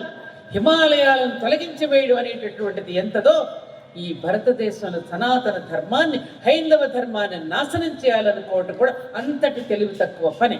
ఎప్పటికప్పుడు అవతార పురుషులు జన్మిస్తూనే ఉంటారు, మళ్ళీ నిలబెడుతూనే ఉంటారు, మళ్ళీ ట్రాక్ మీద పెడుతూనే ఉంటారు. రైలు అయినప్పుడు రైలు నెల అయితే నిలబెడుతూ ఉంటామో, మళ్ళీ మన అందరం కూడా పట్టాలు తప్పి పడిపోయినప్పుడల్లా అవతార పురుషులు దిగి వస్తూనే ఉంటారు. అలా దిగి వచ్చిన అవతార పురుషులు డాక్టర్ జి బలీరామ్, కేశవ బలీరామ్ హెగ్డేవార్. ఆయన సాక్షాత్తు శ్రీకృష్ణుడి యొక్క అంశ. శ్రీకృష్ణుడి యొక్క అంశతోనే జన్మించి రామలక్ష్మణులను సృష్టించాడు ఆయన.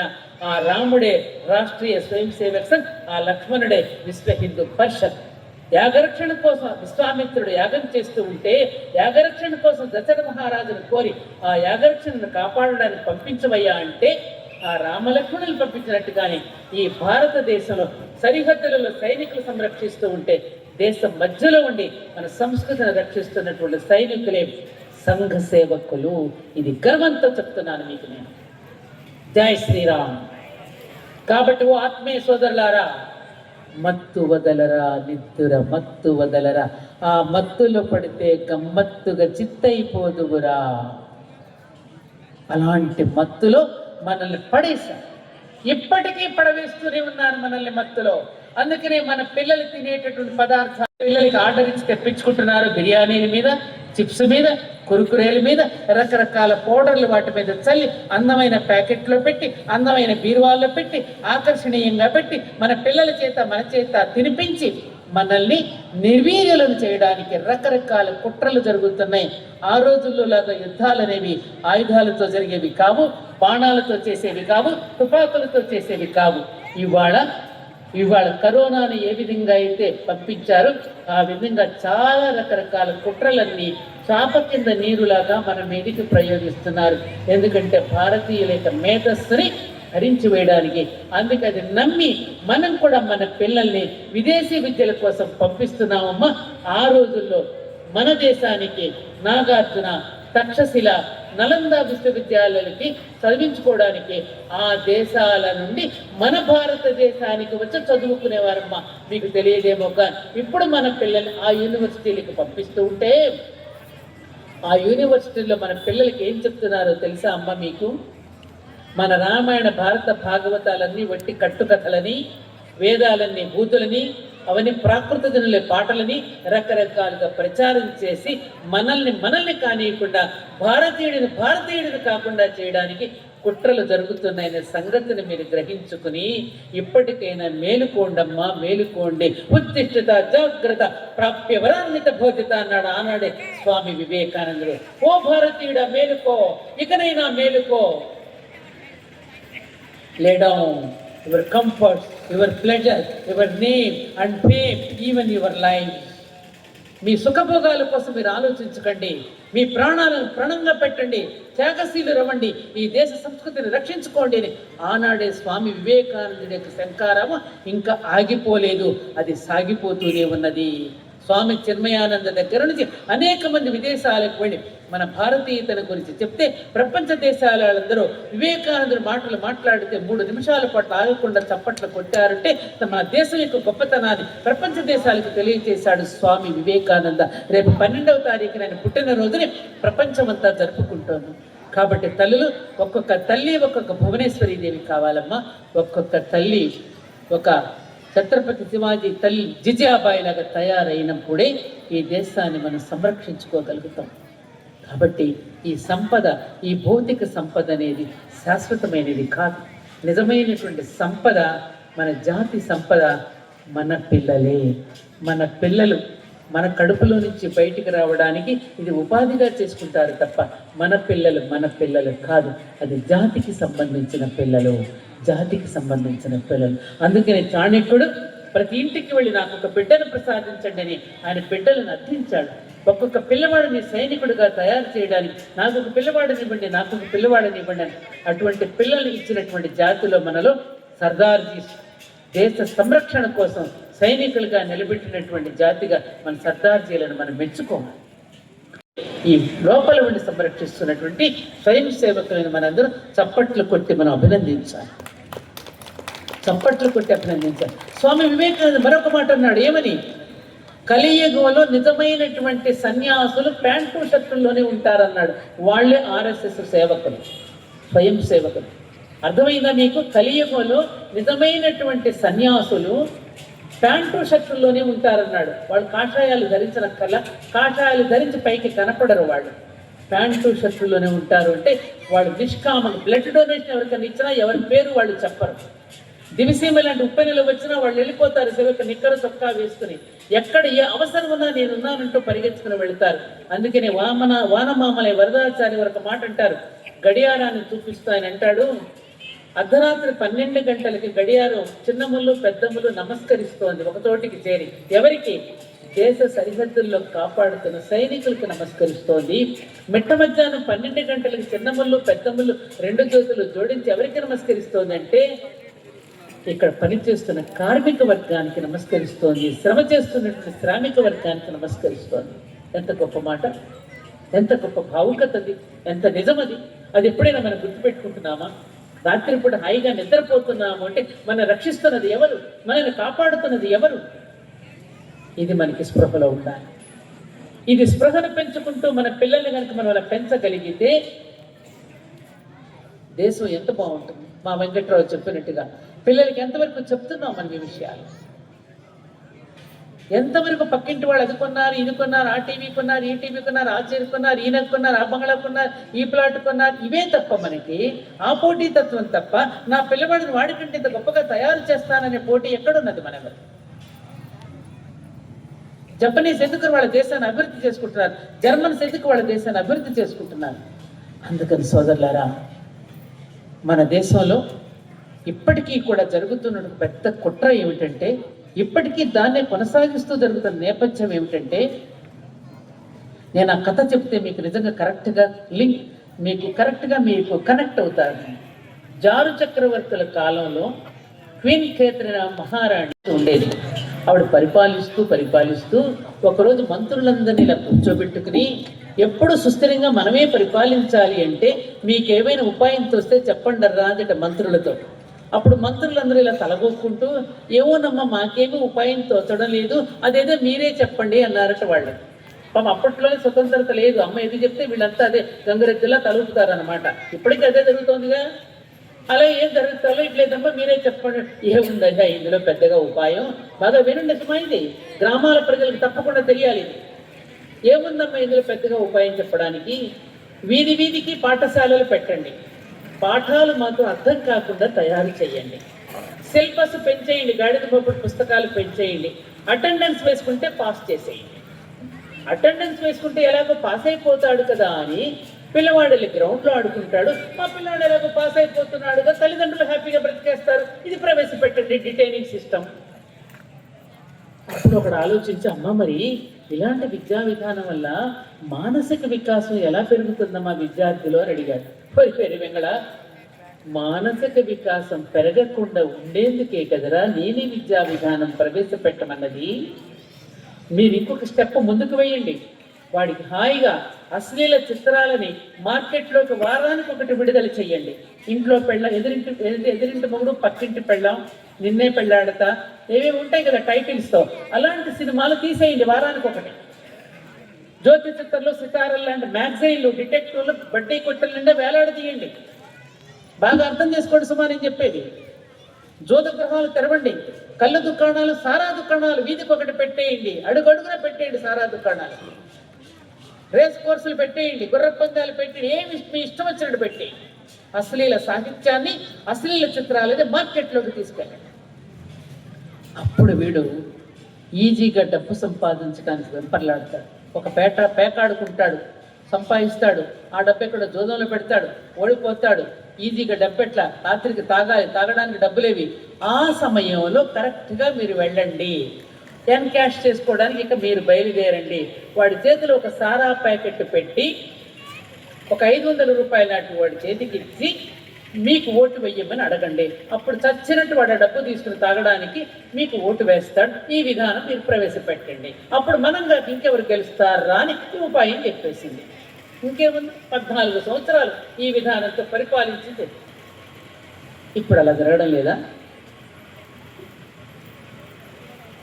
ఇప్పుడు అదే జరుగుతుందా? జారు చక్రవర్తుల కాలం నుంచి క్వీన్ క్యాథరిన్ ఆదర్శంగా తీసుకుని మనం కూడా అవే చూస్తున్నాంగా. ప్రజలను పాడు చేసి వాళ్ళ డొక్కల నిండా మందు నింపి వాళ్ళ బ్రెయిన్ నిర్వీర్యం చేసి వాళ్ళ సమాజానికి కావలసిన పౌరులుగా తయారు చేయకుండా ఇటువంటి విద్యా విధానాన్ని పెట్టి సమాజాన్ని బాగు చేస్తామా మనం? అందుకే పంచ పరివర్తన్. ఎప్పుడైతే మనలో వెనక్కి తిరిగి ఆలోచించుకుని ఈ తప్పొప్పులను మళ్ళీ సమీక్షించుకుని తప్పులను సరిదిద్దుకుంటూ ఈ పరివర్తన మనలో రానంత వరకు ప్రజలలో ఇదే విధానం కొనసాగుతుంది. వీధిన పడతారు. ఇవాళ అప్పటికే మన అమెరికా నుంచి మన బిడ్డల్ని వెళ్ళగొట్టేస్తున్నారు. వాళ్ళు వస్తున్నారు, ఏం చేయాలో తెలియదు. ఇప్పటి వరకు ల్యాప్టాప్ ఒళ్ళో పెట్టుకుని సాఫ్ట్వేర్ ఉద్యోగం చేసిన మన పిల్లవాడికి ఆవంటే తెలీదు, గేదెలంటే తెలీదు, పొలం అంటే తెలీదు, బియ్యం ఎలా పడుతాయో తెలీదు, పాలు ఎక్కడి నుంచి వస్తాయో తెలీదు. అలా తెలియకుండా పెరిగిన పిల్లవాడు అక్కడ ఉద్యోగం నుంచి వెళ్ళగొట్టేస్తే ఇక్కడికి వచ్చి ఏం పని చేయాలో తెలియక ఆత్మహత్యలు చేసుకుంటూ ఉద్యోగాలు వెంటపడి పెళ్లిళ్ళు కాక నానా రకాల తిప్పలు పడుతూ ఉంటే అప్పుడు ఎలా ఉంటుంది? కాబట్టి సోదరులారా, ఒక్కటే విషయం గుర్తుపెట్టుకోండి, ఈ ఐటీ భూము, ఆ భూము, ఈ భూము అనేది అశాశ్వతమైనది, శాశ్వతమైనది కాదు. ఈ భూమి ఉన్నది, ఈ నేల తల్లి ఉన్నది, ఇది శాశ్వతమైనది. గుర్తుపెట్టుకోండి. ఇకనైనా ఉద్యోగాల వేట పడకుండా భూములను పెంచుకోండి, ల్యాండ్ బ్యాంకింగ్ అని పెంచుకోండి. రేపు మీ మనవడో మీ మనవరాల ఉద్యోగం లేకుండా మీ పల్లెటూరికి వస్తే తప్పకుండా రారా నాన్న, నువ్వు ఆత్మహత్య చేసుకోవాల్సిన అవసరం లేదు, మన తాతలు సంపాదించిన పొలం ఉన్నదిరా, హాయిగా దున్నుకు బ్రతుకుదామని పిల్లవాడు వెన్ను తట్టి వాడికి ధైర్యం చెప్పండి. కాబట్టి పిల్లవాడు సాఫ్ట్వేర్ ఇంజనీర్ చదివితేనే అమ్మాయి పెళ్లి చేసుకుంటానంటోందండి. చేసుకోకపోతే చేసుకోపోని ఏమవుతుంది? అప్పుడు అమ్మాయి మాత్రం ఎలా బతుకుతుంది? ఇలాంటి విధానంతో మనం చాలా ఇక్కట్ల పాలవుతున్నాం. కాబట్టి ఇకనైనా మారుదాం, యుగం మారుతుంది. మనం మారుదాం, యుగం మారుతుంది. మనం మారుదాం అనరే, మనం మారుదాం, మనం మారుదాం, మనం మారుదాం. మారాలంటే పంచ పరివర్తన. ఇందాక చెప్పారే, సామాజిక సమరసత, పౌర స్పృహ. అసలు పౌరుడు బాధ్యత ఏది మనకి? ఎక్కడ పడితే అక్కడ బాటిల్స్, ఒక చిన్న బాటిల్ అండి ఫంక్షన్కి తెస్తే దీనికంటే సగం బాటిల్ ఇస్తున్నారు మంచినీళ్ళు తాగడానికి. ఇట్లా సిప్ చేస్తున్నారు. అందరూ చదువుకున్న వాళ్ళే, మంచి మంచి బట్టలు వేసుకొస్తారు, సూట్లు వేసుకొస్తారు, టైలు కట్టుకుంటారు, బ్రహ్మాండమైన బూట్లు వేసుకుంటారు, పెద్ద పెద్ద కారుల్లో వస్తారు. ఆ నీళ్లు సిప్ చేసి అక్కడ పారేస్తున్నారు. ఇదా చదువు? ఈ చదువా మనకి నేర్పింది? ఇదా పౌరస్పృహ? అందుకని ఈ మధ్యన జల ప్రళయాలు వచ్చేస్తున్నాయి. ఎప్పుడు ఏ ప్రళయం వస్తుందో మనం చెప్పలేము. పంచభూతాలు కూడా మన పట్ల కోపంగా ఉన్నాయి. ప్రకృతి మన పట్ల చాలా కోపంగా ఉంది. ప్రకృతి మనల్ని చూసి చేదరించుకుంటుంది, ప్రకృతి మనల్ని చూసి అసహించుకుంటుంది. ఎంత నింపేస్తున్నామండి ప్లాస్టిక్ వ్యర్థాలతో ప్రకృతి నిండా, పొలాల నిండా ఎటువంటి పదార్థాలు. అసలు పొలం వెళుతున్నామా? ఎవరైనా పొలం వెళ్ళి చూస్తా, దారిలో వస్తూ ఉంటే నేను ఆ పక్కన అక్కడ చెరువులు చూస్తూ ఉంటే, ఆ ప్రకృతి దృశ్యాలు చూస్తూ ఉంటే, ఆ గుండ్లకమ్మ అవన్నీ నేను చూసినప్పుడు ఎంత అందమైనటువంటి ప్రకృతి అండి. అటువంటి ప్రకృతిని మనం ఎంత వినాశనం చేసుకుంటున్నాం మనం. ఏది చదువు, ఏది విద్య, ఏది సంస్కారం, ఏది విజ్ఞానం, ఏది జ్ఞానం? ఈ తేడాపాడ తెలియకుండా పెరుగుతున్నామే. ఈ పెరగడానికి కారణం ఎవరు? ఎవరు ఎవరు? మనమే. భ్రమంలో పడిపోతున్నాం. వాళ్ళు పన్నినటువంటి పుట్టలో, వాళ్ళు పన్నినటువంటి నెట్లో, ఇంటర్నెట్ అంటారే, ఆ నెట్కు ఒక జోక్ ఉంది. ఎలుకను పట్టుకుని ఎవడో నెట్లో వేసుకుని పోతూ ఉంటే ఎలుకనిందట, ఆగు ఆగు, నన్ను వాళ్ళని వెల్లో వేసావు కదా, నెట్లో వేసావు కదా, నిన్ను కూడా ఒక నెట్లో పడేసి ఎప్పుడో చోట ఎరగబెడతానులే అనేది. ఆ నెట్టే ఇవాళ మన ఇంటర్నెట్. మనం కాదంటారా? మొన్న పిల్లవాడు నాన్న వెక్కుళ్ళు వస్తున్నాయి వాడికి. వెక్కుళ్ళు వస్తుంటే గూగుల్లో వెతుక్కుంటున్నాడు. వెక్కుళ్ళు వస్తే ఏం మంది వేసుకోవాలి? వాళ్ళ అమ్మ కొంచెం ఒక మొట్టికాయ జాగ్రత్త వచ్చినట్టు మంచినీళ్ళు తాగడం తగ్గిపోతే వెక్కులు గూగుల్ ఎందుకు రాని? ఇలాంటి పరిస్థితి. ఆఖరికి పలానా ఊరు నుంచి పలానా ఊరికి వెళ్ళాలి అంటే దారిలో అడుగుతూ ఉంటే ఆ సోదరుడు చమ్మ నేను పంపిస్తాను పదండి, నేను సైకిల్ మీద దాకా వచ్చి ఆ ఇంటి దాకా పంపినప్పుడు ఒక ఆనందం కనపడేది. ఇవాళ గూగుల్లో పెట్టుకుంటున్నాం, లొకేషన్ పట్టుకుని వస్తుంటే మానవ సంబంధం ఏది తెగిపోయింది. అవునా? తిన్నగా వెళ్ళండి అమ్మా, నేను వస్తాను అక్కడ దాకా, లేకపోతే నిక్కచ్చిగా వెళ్ళండి, తిన్నగా వెళ్ళండి, లేకపోతే నేరుగా వెళ్ళండి అని ఒక్కొక్కళ్ళు అడ్రస్ చెప్తూ ఒక ఇంటికి చేరుస్తున్నప్పుడు ఆ అనుబంధం ఎంత అందంగా ఉండేది, ఎంత అనుభూతిప్రదంగా ఉండేది. అవి కూడా తగ్గిపోతున్నాయి కదా. ఈ కుటుంబ బాంధవ్యాలు తెగిపోయి, మానవ సంబంధాలు తెగిపోయి, ఈ వచ్చిన డబ్బుతో ఏం చేసుకుంటాం? ప్రశ్న వేసుకుందాం. ఏం చేసుకుందాం? ఏం చేసుకుందాం ఈ డబ్బుని? పిల్లలా మనల్ని చూడరు. ఏమ్మా, వాళ్ళు ఎక్కడో దేశాల్లో ఉంటారు. ఇంట్లో 5 ఉంటే 5కి 5 కొంపలు కావాలి. ఇవాళ ఎవరి కొంపలో వాళ్ళు పడి ఉండాలి. ఎవరికి వాళ్ళకి స్వేచ్ఛ కావాలి. భూమి నిండా కొంపలు కట్టుకోవడమే సరిపోతుంది మనకి. ఇవన్నీ రేపు సజీవ సమాధులుగా మిగిలిపోతాయి. ఇవన్నీ రేపు సజీవ సమాధులుగా మిగిలిపోతాయి. నా అనేవాడు లేడా? నన్ను పలకరించేవాడు లేడా? అయ్యో నా కోసం ఒక్కరు రారా అని నువ్వు ఐసీయూలో కూర్చుని ఏడుస్తున్నప్పుడు అక్కడ కనపడుతుంది నీకు ఐసీయూ. నేను నిన్ను చూస్తున్నా. నీ నుదుట మీద చెయ్యి వేసి నాన్న ఎలా ఉన్నావురా నన్ను పలకరించేవాడు లేనప్పుడు ఐసీయూ, నిన్ను నేను చూస్తా అని భగవంతుడు అంటాడు. ఈ సత్యాన్ని బోధించింది నా భరత భూమి, నా భరత గర్వపడతాం. అందుకు మేలుకొందాం. ఇకనైనా రాబోయే మన తరాలని ఆ విధమైనటువంటి విధానంలో నడపడానికి మనం ప్రయత్నం చేద్దాం. అందుకే పంచ పరివర్తన, కుటుంబ బోధన. బాబాయిలు, పిన్నులు, పెద్దమ్మలు, పెదనాన్నలు, వదినలు, మేనత్తలు, మేనమామలు, ఇంత పెద్ద కుటుంబం నుంచి చివరికి ఒక ఆంటీ అంకుల్తో మిగిలిపోయాం. వాళ్ళకున్నది ఓన్లీ ఆంటీ అండ్ అంకుల్ తప్పెవరూ లేరు. మనకి ఇంతమంది పెద్దవాళ్ళు ఉన్నారు. పెనతల్లి పెంచలేకపోతే పెద్దమ్మ దగ్గరికి పంపి చదివించేది, మేనమామ దగ్గరికి పంపి చదివించుకునేవాడివే, మేనమామ పెంచుకునేవాడు, పెనతల్లి పెంచుకునేది. ఇలా ఇంతమంది బంధువులు సంక్రాంతి ఉంటే అందరూ ఒకరికొకరు పంచుకున్నాం. ఒకరి కష్టంలో ఒకళ్ళు ఆదుకున్న కుటుంబాలు ఏమవి. అటువంటి కుటుంబ వ్యవస్థే కనుక పాడైపోతే ఒక్కసారి కళ్ళు మూసుకుని మీరు వెనక్కి తిరిగి ఊహించుకోండి ఎలా ఉంటుందో. ఊహించుకోండి. జీవితంలో రసం ఉంటుందా? బావగారు వస్తే సరససల్లాపాలు ఆడుకుంటాం సంక్రాంతి పండుగ రోజున. వదినతో సరససల్లాపాలు ఆడుకుంటాం, పిండి వంటలు చేసుకుంటూ ఒకరి మీద ఒకరు జోకులు వేసుకుంటూ ఆనందంగా గడిపే కుటుంబాలు మనం ఎక్కడుంది? అది ఎక్కడుంది వాళ్ళది? ఆఖరికి పండుగ నాడు హైదరాబాద్ నుంచి పల్లెటూళ్ళకి వచ్చినప్పుడు నేను మా ఇంటికి దాదాపు 70-80 మంది మా ఇంట్లో కలుస్తాం. మా పుట్టింట్లో ఎప్పటికీ 5 తరాల వాళ్ళం. ఈ మధ్యన మా వాళ్ళందరూ ఇక్కడ కూల్ డ్రింక్స్, కారులు, రకరకాల ఈ షోకులన్నీ పట్టుకొస్తే మా మేనలను పెట్టుకుని తిట్టాను నేను. ఎరా వెధవల్లారా, హైదరాబాద్ కల్చర్ మీరు పల్లెటూరికి పట్టుకొచ్చి ఎందుకు తీసుకొస్తున్నారు? ఇక్కడ చెరుకు గడలు నవ్వలేరా? ఇక్కడ రేక్కాయలు నవ్వలేరా?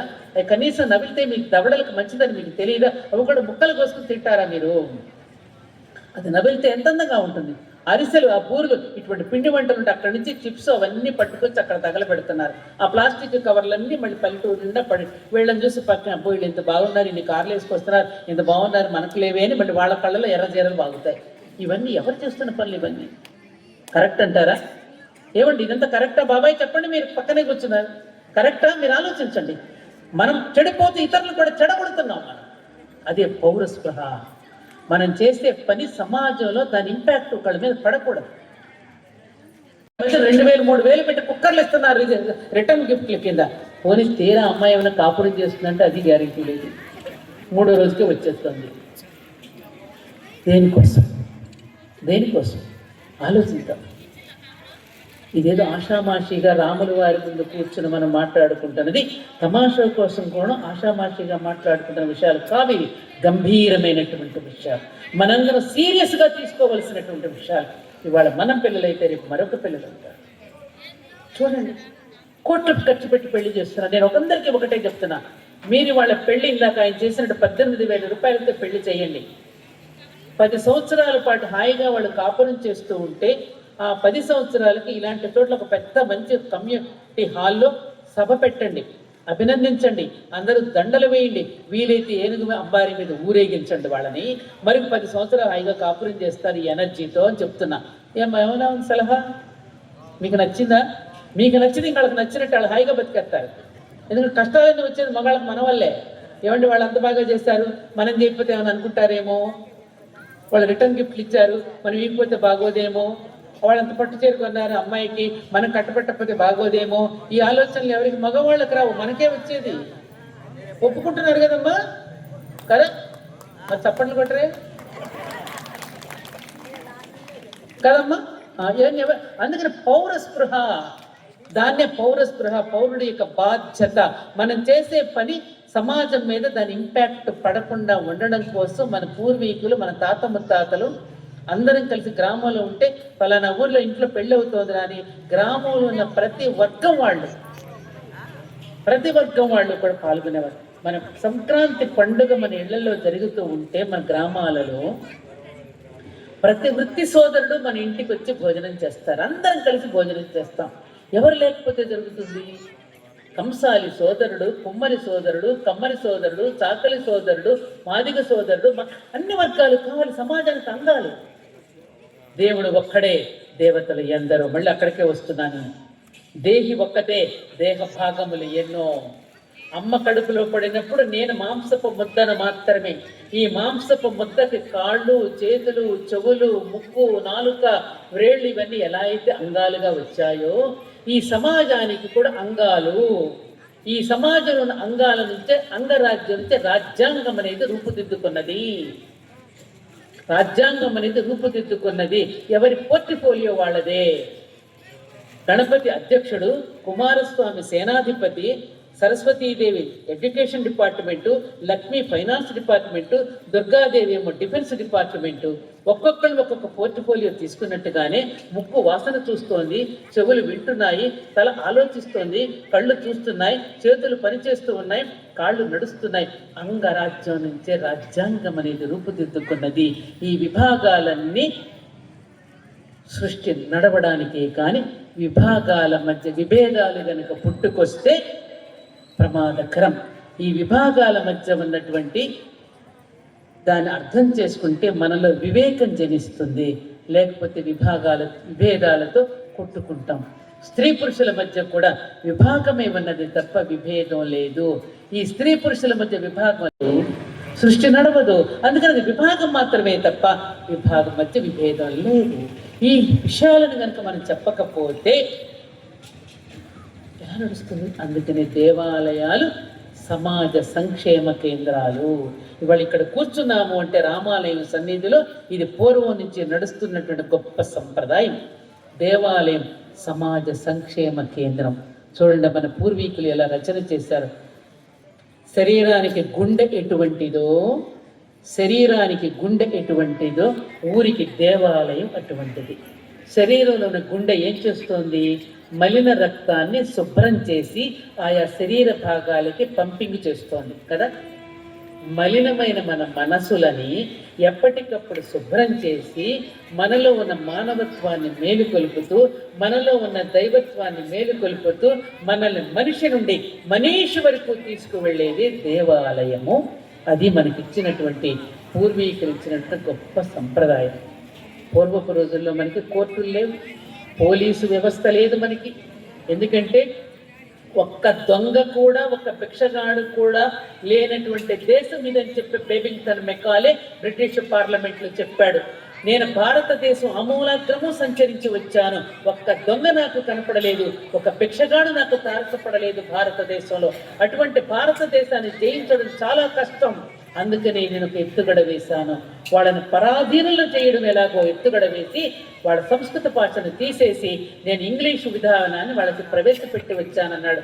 అంటే అప్పటికి భారతదేశంలో దొంగలు, భిక్షగాళ్ళు మనకి లేరు. అందుకని మనకి కోర్టుల అవసరం రాలేదు, పోలీస్ స్టేషన్ అవసరం రాలేదు. కాబట్టి అన్నింటికీ దేవాలయమే న్యాయస్థానము, దేవాలయమే వైద్యాలయము, దేవాలయమే వ్యాయామశాల, దేవాలయమే అన్నింటికీ కూడా సమాజ సంక్షేమ కేంద్రంగా ఉండేది. అందుకనే ఎవరైనా అన్నదమ్ములు కొట్లాడుకుని వస్తే పురోహితుడు అంటే పురమనకు హితము చెప్పువాడు పురోహితుడు. అన్నదమ్ములు దెబ్బలాడుకుంటే అలా కూర్చోబెట్టుకుని ఊర్లో ఉన్న పెద్దలు ఇద్దరు వచ్చి పురోహితుడిని జడ్జిగా కూర్చోబెట్టుకుని, ఒరే నాన్న, ఎవరు పుట్టిన గడ్డరా ఇది? రామలక్ష్మణుడు పెరిగిన గడ్డ కదరా ఇది. ఇక్కడ ఆస్తి కోసం మీరు దెబ్బలాడుకోవచ్చునా చెప్పండి? రాముడు ఎలా, లక్ష్మణుడు ఎలా ఉన్నాడు, భరతుడు ఏ విధంగా పరిపాలించాడు, పాదుకలు పెట్టుకుని కదా పరిపాలించాడు, మీరు ఇలా దెబ్బలాడుకోవచ్చా అని ఒక న్యాయాన్ని, ధర్మాన్ని చక్కగా ఏర్పరిచేవాడు. మళ్ళీ తీర్థం ఇచ్చేవాడు పురోహితుడు. అకాల మృత్యుహరణం, సర్వవ్యాధి నివారణమని. ఈ 21 ఔషధాలు కలిగిన ఈ తీర్థాన్ని కనుక నువ్వు సేవించినట్టయితే నీకు డాక్టర్తో పని లేదు. 21 ఔషధాలతో కూడిన తీర్థాన్ని తయారు చేసి ఇచ్చేవారు. వనమూలికలు, కొబ్బరి నీళ్లు, తులసి దళాలు, ఒకటేమిటి పచ్చకర్పూరం, ఇవన్నీ కలిపి ఒక తీర్థాన్ని తయారు చేస్తే నీకు అసలు జబ్బే రాదని ఆయుర్వేదం తెలిసినటువంటి పురోహితుడు ఇచ్చేవాడు. మళ్ళీ ఈ గ్రామంలో ఎవరైనా భోజనం లేకుండా ఉన్నారా? నో, అలా ఉండడానికి వీల్లేదు. ఇదిగో స్వామివారికి పెట్టిన నైవేద్యం మీకోసమే, రెండపు అని భోజనానికి పిలిచేవారు. నైవేద్యము అంటే నైవేద్యము, నైవేద్యము. అటువంటి ప్రసాదాన్ని తింటే సాయంకాలం వరకు కూడా మనకు ఆకలి లేకుండా ఉండేట్టు నైవేద్యం తయారు చేసేవారు. సాయంకాలం 6 గంటలకి మళ్ళీ పురోహితుడు గంట కొట్టి పిలిచేవాడు. దేనికోసం? ఇదిగో ఇందుకోసం. తల్లులకు కావలసిన చరిత్రలు తల్లులకి, పెద్దవాళ్ళకి కావలసిన చరిత్రలు పెద్దవాళ్ళకి, యువతులకు కావలసిన చరిత్రలు యువతులకి బోధపరిచి, బుర్రకథల ద్వారా, హరికథల ద్వారా వాళ్ళకి బోధపరిచి, వాళ్ళని మనుషులుగా నిలబెట్టడానికి, వారిలో ఉన్నటువంటి దేవతలను మేలుకొల్పడానికి మన పూర్వీకులు దేవాలయం అనే సంస్కారాన్ని, సంస్కృతిని మనకు అందించారు. అంటే ఎంత గొప్ప రచన చేశారమ్మా వాళ్ళు. వాళ్ళకి కైమోడుకులు మనందరం చేతులెత్తి నమస్కరించాలని మీకు అనిపిస్తే నిర్మోహమాటంగా చేతులెత్తి నమస్కరించండి. వాళ్ళకి నిజంగా అనిపిస్తే చేతులెత్తి నమస్కరించండి. అనిపించడం లేదా అమ్మ? ఇంత చెప్పినా మీకు మన ఋషులకు నమస్కరించాలని అనిపించడం లేదా? సిగ్గుపడుతున్నారా? లేకపోతే చలివేసి ముడుచుకుపోతున్నారా? జై శ్రీరామ్, జై శ్రీరామ్.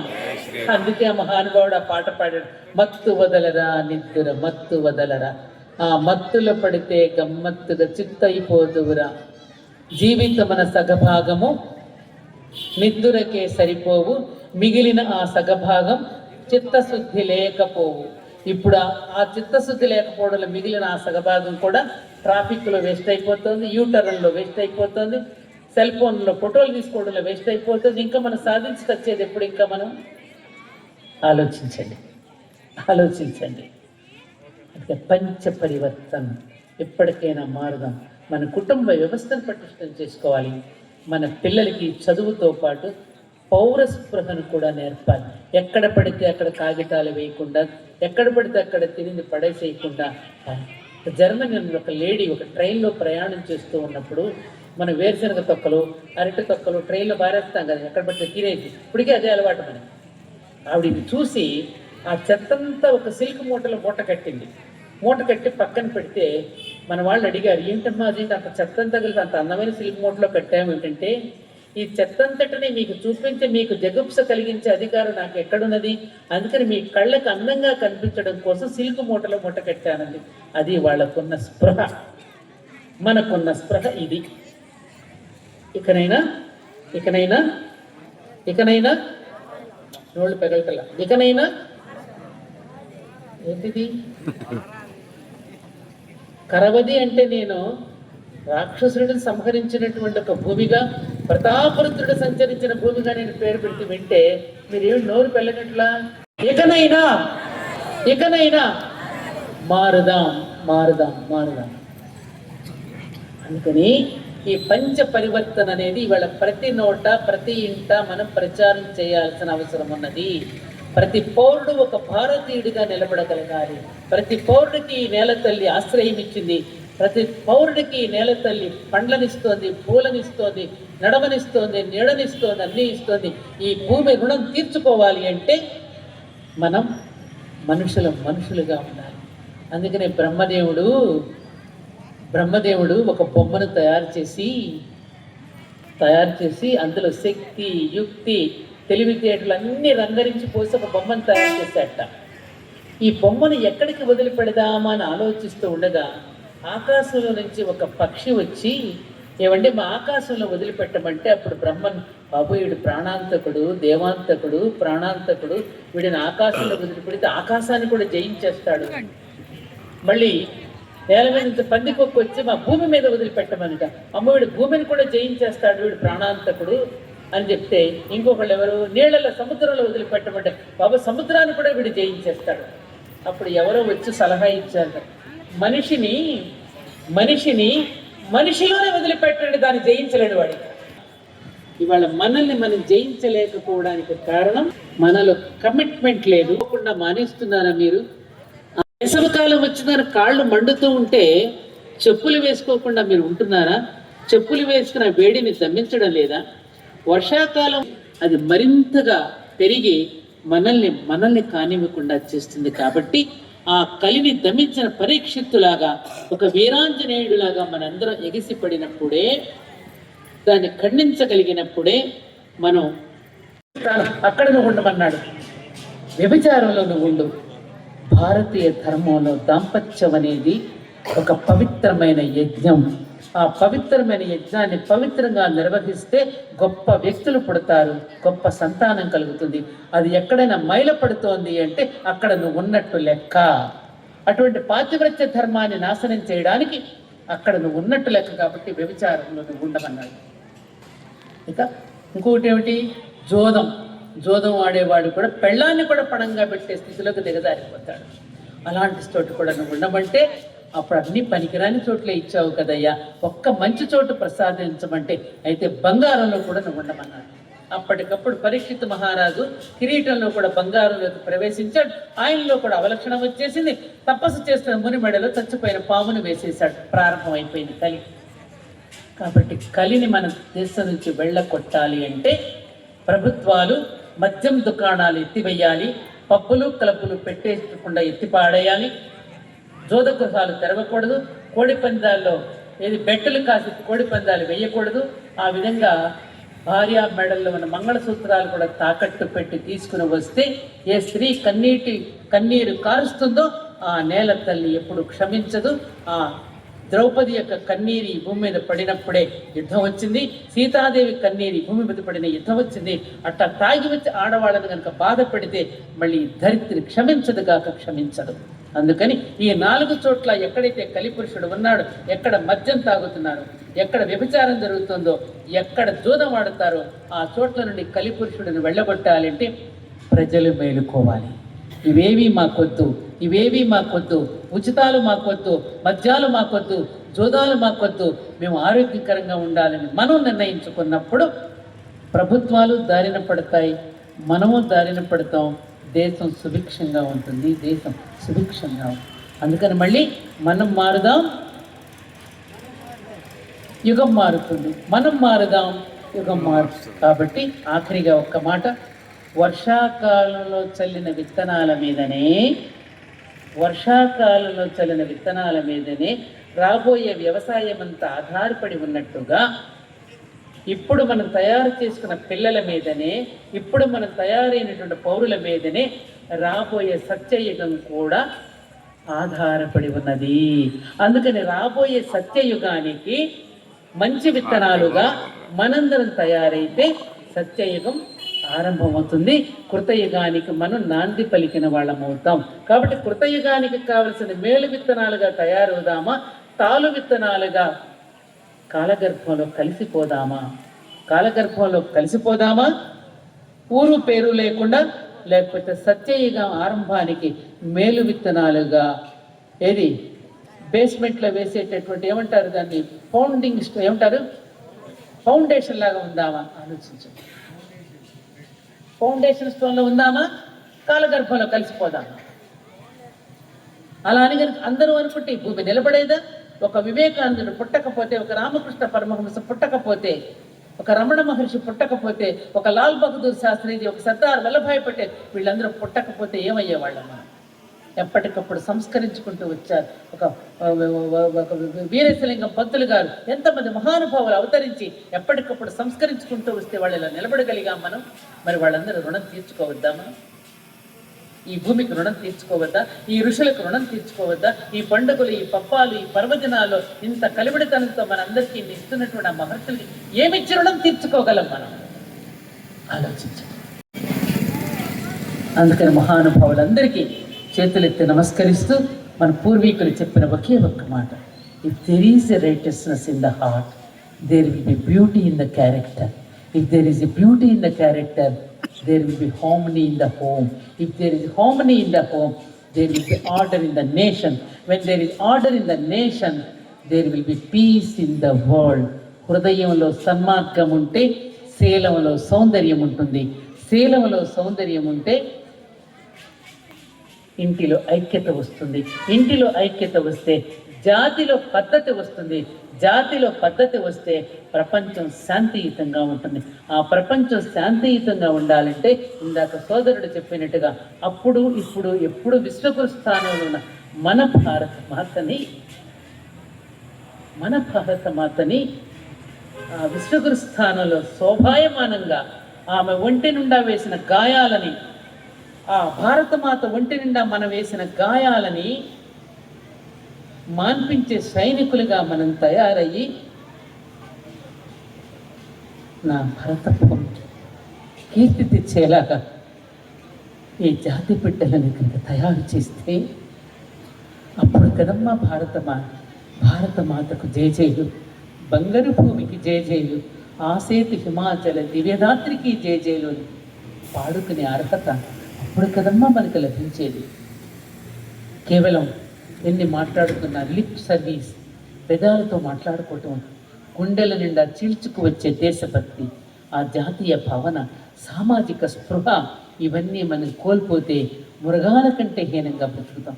అలా మృగాల కంటే హీనంగా బ్రతుకుతామని ఆనాటి మన ఋషులు గ్రమించే ఒక్కొక్క దేవతకి ఒక్కొక్క వాహనాన్ని పెట్టి, వినాయకుడికి ఎలుక వాహనమని, కుమారస్వామికి నెమలి వాహనమని, అమ్మవారికి సింహవాహనమని, అయ్యవారికి నంది వాహనమని, ఆంజనేయుడికి వంట వాహనమని ఒక్కొక్క దేవతకి ఒక్కొక్క వాహనాన్ని ఏర్పాటు చేసి వాటిని పూజించేటట్టు చేశారు. అంటే ఒక్కొక్క వృక్షానికి దేవతగా భావించి ఒక్కొక్క వృక్షం చుట్టూ ప్రదక్షిణ చేసి ఆ దేవతా వృక్షాలను పూజించేటట్టు చేశారు. అంటే మనలో ఉన్న మానవత్వంలోని దానవత్వం కాకుండా ఉండడానికి మన పూర్వీకులు చేసిన కృషిని తమ శరీరాలను వేదికలుగా చేసుకుని తపస్సు చేసి కొవ్వొత్తుల్లా కాల్చుకుని వెళ్ళిపోయిన ఆ ఋషుల కరుణాన్ని ఎలా తీర్చుకోవలసిన బాధ్యత మనకి ఉందా లేదా ఆలోచించండి. రాత్రికి ఇంటికి వెళ్ళిన తర్వాత పడుకుని ఆలోచించండి. నిజమే, మనుషుల్లాగా బ్రతుకుతున్నామా, మనం మృగాల్లా బ్రతుకుతున్నామా? 68 సంవత్సరాల వృద్ధురాల మీద అత్యాచారమా? 6 నెలల పసిపాప మీద అత్యాచారమా? ఎక్కడికి పోతున్నాం? ఏమవుతుంది? ఎందుకు జరుగుతోంది? మనం తినే ఆహార పదార్థాల యొక్క కాలుష్యం వల్ల, ఆ తినే ఆహారం వల్ల మన మనసుకు చేరి మన మనసులో పశు ప్రవృత్తి మేలుకొని ఆ విధమైనటువంటి చర్యలకు పాల్పడుతున్నాము. అంటే మన భారతీయ ఆహార విధానం, మన భారతీయ జీవన విధానం, మన హైందవ సనాతన ధర్మ జీవన విధానాన్ని అటక మీదకి ఎక్కించేసి పాశ్చాత్య జీవన విధానాన్ని మనం ఉంటున్నాం. కాబట్టి ఆ దేశాలలో మృగా కా పాస్ కస్తూరి పాస్ అపనా ఖోజౌ గాస్, కస్తూరి మృగం దగ్గర కస్తూరి వాసన వస్తూ ఉంటే చుట్టూ గడ్డిలో వెతుక్కుంటోందట. అలాగే మన దగ్గర ఇంత గొప్పతనం ఉంటే మనం ఎక్కడెక్కడో వెతుక్కుంటున్నాం. ఇకనైనా మారుదాం, ఇకనైనా మారుదాం, ఇకనైనా మనం ఆలోచిద్దాం. మన జీవితాలు ఎలాగో వెళ్ళిపోతున్నాయి, మన రాబోయే తరాలకైనా మనం ఇది అందించే ప్రయత్నం మనం చేయాలి. ఈ పంచ పరివర్తన అనే 5 సూత్రాలని ఆనోట ఒక చీర మార్కెట్లోకి వస్తే 10 మందికి ఎలా చెప్తామో, ఒక మంచి సినిమా వస్తే 10 మందికి ఎలా చెప్తామో, ఒక మంచి ఐటమ్ వస్తే నువ్వు ట్రై చేయింది ఎలా అయితే చెప్తామో, ఈ పంచ పరివర్తన అనే 5 సూత్రాలని కూడా ఆనోట మీరు ప్రచారం చేయండి తల్లులారా. 16 పళ్ళ నోము కాదమ్మా ఇవాళ మనం నోమవలసింది. 16 మందికి పంచపరివర్తన యొక్క సందేశాన్ని 16 ఏళ్లకు నువ్వు చేర్చాలనే వ్రతాన్ని కనుక సేకరించినట్టయితే ఓ మహిళామూర్తి, యావత్ భారతదేశం కూడా సుభిక్షంగా వెలిగిపోతుంది, శోభాయమానంగా వెలిగిపోతుంది. అదిగో కనపడుతోంది నా భారత మాత సింహాసనం మీద శోభాయమానంగా దివ్యంగా భవ్యంగా కనపడుతోంది. ఎప్పుడు మనం మారినప్పుడు మనలో పరివర్తన వచ్చినప్పుడు, ఈ పంచ పరివర్తన ద్వారా జాతిని మేలుకొల్పినప్పుడు. అలా మనందరం కూడా ప్రయత్నం చేద్దామని. ఇది సంబంధించిన మాత్రమే కాదు, ఇది భారతీయుడికి సంబంధించిన సభ. ఈ దేశంలో పుట్టిన ప్రతి ఒక్కడు కూడా సనాతన ధర్మపరాయణుడే. ఆ సనాతన ధర్మం నుంచి వచ్చిందే నదులన్నీ కలిసి సముద్రంలో ఎలా అయితే విలీనమవుతున్నాయో, ఈ మతాలన్నీ కూడా సనాతన ధర్మం అనే సముద్రంలో ఎప్పటికైనా కలియవలసినవే. ఆ సత్యాన్ని గ్రహించి మనం వర్తించమని మన పూర్వీకులు మనకు చెప్పారు. కులాల కోసం పోట్లాడుకోకుండా ఆ కులాలలో ఉన్నది కేవలం సౌకర్యం మాత్రమే. కొమ్మరివాడు కొమ్మరి అమ్మాయిని కోడలిగా తెచ్చుకుంటే కొండలు చేస్తుంది చక్కగా, కమ్మరివాడు కమ్మరి అమ్మాయిని కోడలిగా చేసుకుంటే మామగారికి అత్తగారికి సహకరిస్తుంది. ఒక డాక్టర్ని చేసుకుంటున్నాడు, ఒక ఇంజనీరే కావాలనుకుంటున్నాడు. ఎందుకంటే రక్తనిష్టగా ఉన్న బోర్న్ ఎంప్లాయ్మెంట్ అనేది అభివృద్ధి చెందడం కోసం పెట్టారు తప్ప, సౌకర్యం కోసం పెట్టారు తప్ప, అలవాట్ల కోసం పెట్టారు తప్ప, సంప్రదాయాన్ని అభివృద్ధి చేసుకోవడానికి పెట్టారు తప్ప కులాల మధ్య విభేదాలు లేవు.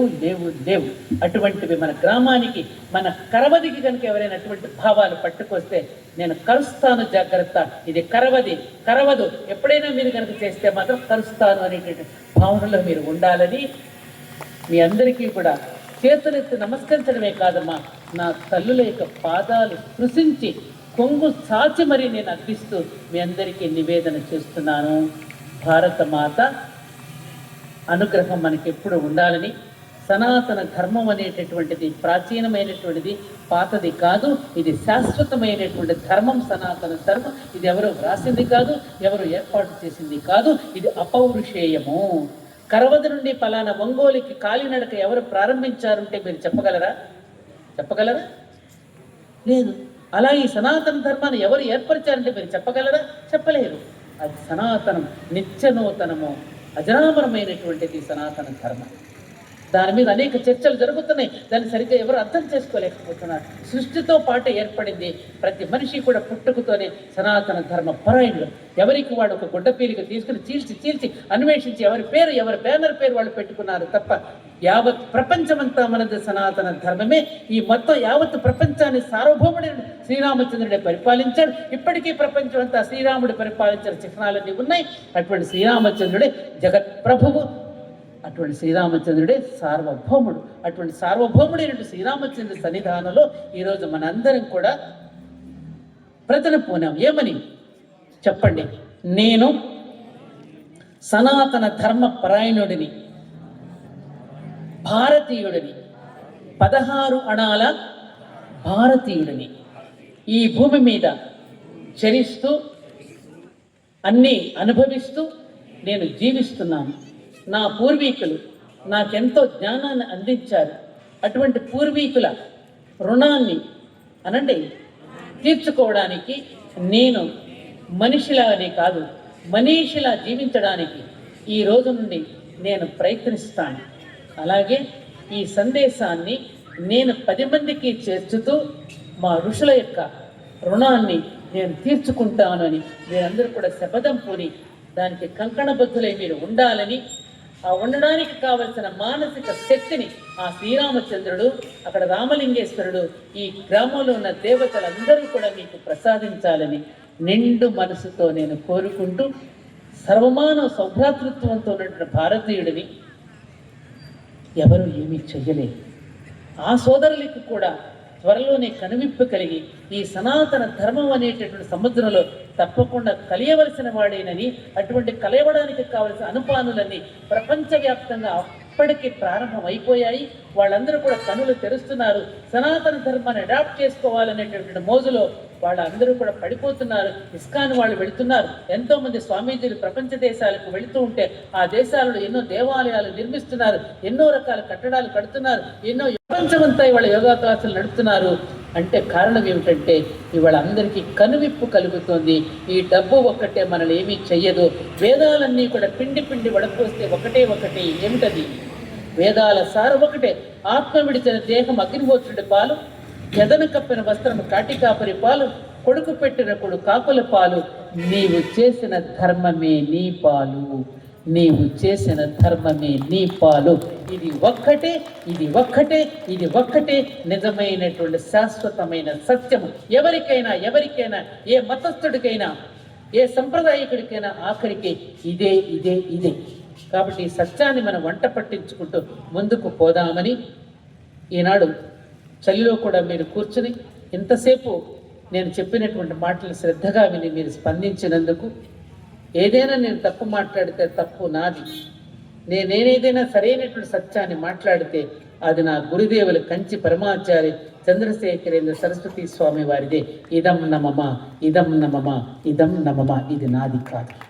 జై హింద్, జై భారత్. ఈరోజు ఆమె మాట్లాడినటువంటి మాటలు, ఆమె పేరు మనందరం ఎలా ఉండాలి, ఎలా ఉంటే మన జీవితాలు బాగుంటాయి, మన కుటుంబ వ్యవస్థ ఎలా ఉంటే బాగుంటుంది అన్నటువంటి విషయాలు చాలా అద్భుతంగా ఆమె చెప్పడం జరిగింది.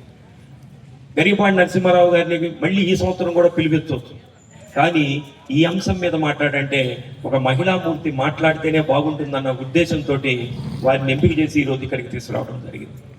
ఎందుకంటే ఇందాక నేను మీకు చెప్పాను, ఏదైనా సరే గృహోద్యమంగా రావాలి, ఆ గృహంలో నుంచే రావాలి. ఆ గృహోద్యమానికి, ఆ గృహానికి అధిపతి ఎవరంటే ఒక స్త్రీమూర్తి. ఆ స్త్రీమూర్తి ఆ గృహాన్ని పటిష్టంగా కనుక ఒక మంచి భావాలతోటి వాళ్ళ భర్తకి చెప్పినటువంటి మంచి మాటలు, వాళ్ళ పిల్లలకి చెప్పేటటువంటి మంచి మాటలు, దాని ద్వారా ఒక అద్భుతమైనటువంటి కుటుంబం, ఆ కుటుంబం ద్వారా ఒక సమాజం, ఆ సమాజం ద్వారా దేశం, ఆ సమాజం ద్వారా ప్రపంచం, ఇవన్నీ ఏర్పడాలంటే ఆ కుటుంబ వ్యవస్థలోనే ఆ మూలాలు ఉన్నాయి అన్నటువంటి విషయాల్ని ఆ కుటుంబంలో ఉన్నటువంటి స్త్రీ ద్వారా ఈ సమాజంలో మంచి సమాజం వెల్లివిరియాలన్నటువంటి విషయాన్ని చాలా స్పష్టంగా, చాలా ముక్కుసూటిగా, ఎటువంటి భేషజం లేకుండా నిర్భయంగా మనందరికీ ఆమె సందేశం ఇచ్చారు. ఆమె ఆఖరిగా చెప్పినటువంటి విషయం ఏమిటంటే, మీకు అబ్బాయి కనుక పుట్టితే నువ్వు ఒక జిజి అబ్బాయి లాగా ఉండి ఒక శివాజీ లాగా తయారు చేయి. అదే కనుక నువ్వు ఒక స్త్రీమూర్తిని కనుక, ఒక ఆడపిల్లని కనుక కంటే ఒక ఝాన్సీ లక్ష్మీబాయిని కన్నటువంటి తల్లి భాగీరథి బాయిలాగా నువ్వు రూపాంతరం చెందు అని తల్లులకి ముఖ్యంగా ఆమె హితోపదేశం చేయటం జరిగింది. ముఖ్యంగా ఈరోజు కుటుంబ వ్యవస్థ, మన వైవాహిక వ్యవస్థ అంటే ప్రపంచ దేశాలందరికీ కూడా ఒక ఈరోజు తలమానికమైనటువంటిది. ఎందుకని మన భారతీయ స్త్రీ ఎక్కడైనా సరే, ప్రపంచంలో ఎక్కడ కలిసినా సరే 2 చేతులు ఎత్తి నమస్కారం చేసేటటువంటిది ఒక భారతీయ స్త్రీకే. ఈరోజు మనం వాట్సాప్లో, ఈ యూట్యూబ్లో చూస్తే బట్టలు ఎలాంటివి వేసుకోవాలన్న దాని మీద కూడా చర్చ జరుగుతున్నటువంటి రోజుల్లో మనం ఉన్నాం. అటువంటి రోజుల్లో మనం ఈ ఉపన్యాసాన్ని విన్నాం. కాబట్టి ఇప్పుడు ఏం నిర్ణయం తీసుకోవాలన్నటువంటిది మన మీదే ఉంది. భార్యాభర్త అన్నటువంటిది ఒక స్త్రీ ఒక అద్భుతమైనటువంటి మాట రాసింది, అమ్మ వంటింటికి మహారాణి, అమ్మ వంటింటికి మహారాణి, వంట గిన్నెలన్నింటి మీద నాన్న పేరే. చూడండి, దానికి ఒక మరొక ఒక అద్భుతమైనటువంటి మాట అన్నాడు, మసిపొచ్చెల మీదే మా పేర్లు, అపార్ట్మెంట్ అన్నిటికీ మీ పేర్లే అన్నాడు. అంటే మనకి హాస్యంగానే ఉంది, కానీ దాంట్లో ఒక జీవిత సత్యం ఉంది. ఆడమనిషి వంట పాత్రలు ఎవరు కొంటారు? ఆడమనిషి కొంటుంది. అమ్మ దీని మీద ఎవరి పేరు వేయాలంటే నా పేరు వేయమని అందు, ప్రేమకి చిహ్నంగా మా ఆయన పేరు వేయండి అంటుంది. అపార్ట్మెంట్ ఎవరు కొంటాడు? భర్త కొంటాడు. భర్త కొని ఎవరి పేరు పెట్టమంటాడంటే నా గృహలక్ష్మి మా ఆవిడ పేరు మీద పెట్టమంటాడు. ఇది మన వైవాహిక జీవితం. ఆ కొనుగోలు చేసేటటువంటి దాంట్లోనే వైవాహిక జీవితం ఎలా ఉండాలి, భార్య ఎలా ఉండాలి, భర్త ఎలా ఉండాలని ఒక అద్భుతమైనటువంటి సందేశాన్ని మనం నిత్య జీవితమైనటువంటి విషయాల్లోనే పొందుపరిచి ఇవ్వడం జరిగింది. ఈరోజు సనాతన ధర్మం అంటే ఏందో అనుకుంటున్నాం, కానీ సనాతన ధర్మం అంటే ఏమీ లేదు, 4 పిల్లర్స్. ఒక భవంతి 4 పిల్లర్స్ మీద ఏ విధంగా నిలబడుతుందో సనాతన ధర్మం మీదే ఈ సమాజం, ప్రపంచం అంతా కూడా నిలబడింది. ఏమిటయ్యా ఈ 4 అనంటే, మాతృదేవో భవ, పితృదేవో భవ, ఆచార్య దేవో భవ, అతిథి దేవో భవ. ఇదే సనాతన ధర్మం అంటే. ఇది ఒక కులానికి, ఒక మతానికి సంబంధించినటువంటిది కాదు. ఏ కులంలో అయినా, ఏ మతంలో అయినా తల్లిని ప్రేమించమనే చెబుతారు. అలానే ఇంటికి వచ్చినటువంటి అతిథిని ప్రేమించమని చెబుతారు. అలానే గురువుని ప్రేమించమని చెబుతారు, తండ్రిని ప్రేమించమని చెబుతారు. ఇదే సనాతన ధర్మం అంటే. ఇక ప్రత్యేకం అంటే దానికి వేదాలు చదవాల్సినటువంటి పని లేదు. అమ్మగారు అదే చెప్పారు, వేదం సనాతన ధర్మం అంటే అపౌరుషేయమని. అది రాయబడినటువంటిది కాదు, మన సంస్కృతిలో అనూచానంగా వస్తున్నటువంటిదే సనాతన ధర్మం అంటే. ఆ సనాతనం ఎంత సనాతనమైనదో మళ్ళీ కలియుగం అంతమయ్యేంత వరకు కూడా అది సనాతనంగానే ఉంటుంది. తల్లిని ప్రేమించమని అందరూ చెబుతారు, తండ్రిని ప్రేమించమని అందరూ చెబుతారు, ఇంటికి వచ్చినటువంటి అతిథికి ఆహారం పెట్టమని చెప్తారు, గురువుని కూడా గౌరవించమని చెప్తారు. ఇదే సనాతన ధర్మం అంటే. అటువంటి అద్భుతమైనటువంటి ఉపన్యాసం ఈరోజు మన సత్యవాణి గారి ద్వారా మనం విన్నాం. ఈరోజు మనకి ఎక్కడైనా సరే మనకి నెలకి 4 వర్షాలు పడతాయట. నెలకి 4 వర్షాలు అంటే 7 రోజులకు ఒక వర్షం పడుతుందట. అంటే మనకి పరిపాలించేటటువంటి రాజు వల్ల కూడా ఒక మంచి సమాజం ఏర్పడుతుంది అంటున్నారు. అటువంటి మన ఒంగోలు నియోజకవర్గానికి ఈరోజు ఒక అభివృద్ధి ప్రదాతగా దామచర్ల జనార్దన్ గారు ఒక మంచి నాయకుడిగా, మచ్చలేని నాయకుడిగా మన ఒంగోలు నియోజకవర్గానికి రావటం మనందరం చేసుకున్నటువంటి అదృష్టం. అటువంటి ఆయనకు కూడా దిశానిర్దేశం చేస్తూ మనకు కూడా మన పిల్లలకి మంచి పేరు రావాలి, మన కుటుంబానికి మంచి పేరు రావాలని డీజేఆర్ ట్రస్ట్ అన్నటువంటి ఒక ట్రస్ట్ని ఏర్పాటు చేసి కొంతమంది ఒక 200 మంది పిల్లల్ని, ఈరోజు డబ్బు లేనటువంటి పిల్లల్ని వాళ్ళని ఎంపిక చేసి వాళ్ళని చదివిస్తూ దానికి ముఖ్యమైనటువంటి భూమిక మన నాగ సత్యలత గారు ఆ డీజేఆర్ ట్రస్ట్కి ఎండీగా ఉండి వారు నిర్వహిస్తున్నారు. అలానే ఈ మధ్య కాలంలో చాలా మంది ఎవరైతే వ్యాపారం చేసుకుంటుంటారో వాళ్ళకి బండ్లు లేనటువంటి వాళ్ళకి షాపులు లేనటువంటి వాళ్ళకి కూడా వాళ్ళ సొంత డబ్బులతోటి కట్టించి ఇచ్చారు. ఈ మధ్యలోనే ఒక మెడికల్ క్యాంప్ పెట్టారు కంటి పరీక్షలకు సంబంధించి సంతపేట సాయిబాబా మందిలో 1100 మందికి ఉచితంగా పరీక్షలు చేయించి ఎవరికైతే కంటి ఆపరేషన్ కావాలో ఉచితంగా చేయించేటటువంటి ఒక మంచి కార్యక్రమం. కళ్ళజోళ్ళు ఎవరికి కావాలంటే వాళ్ళందరికీ ఇప్పించేటువంటి మంచి కార్యక్రమం ఇవన్నీ చేయించారు. దీనికి కారణం ఎవరంటే నాగ సత్యలత గారు. ఎందుకంటే ఇవన్నీ కూడా ఈ సమాజానికి మనం ఇవి చేయాలి.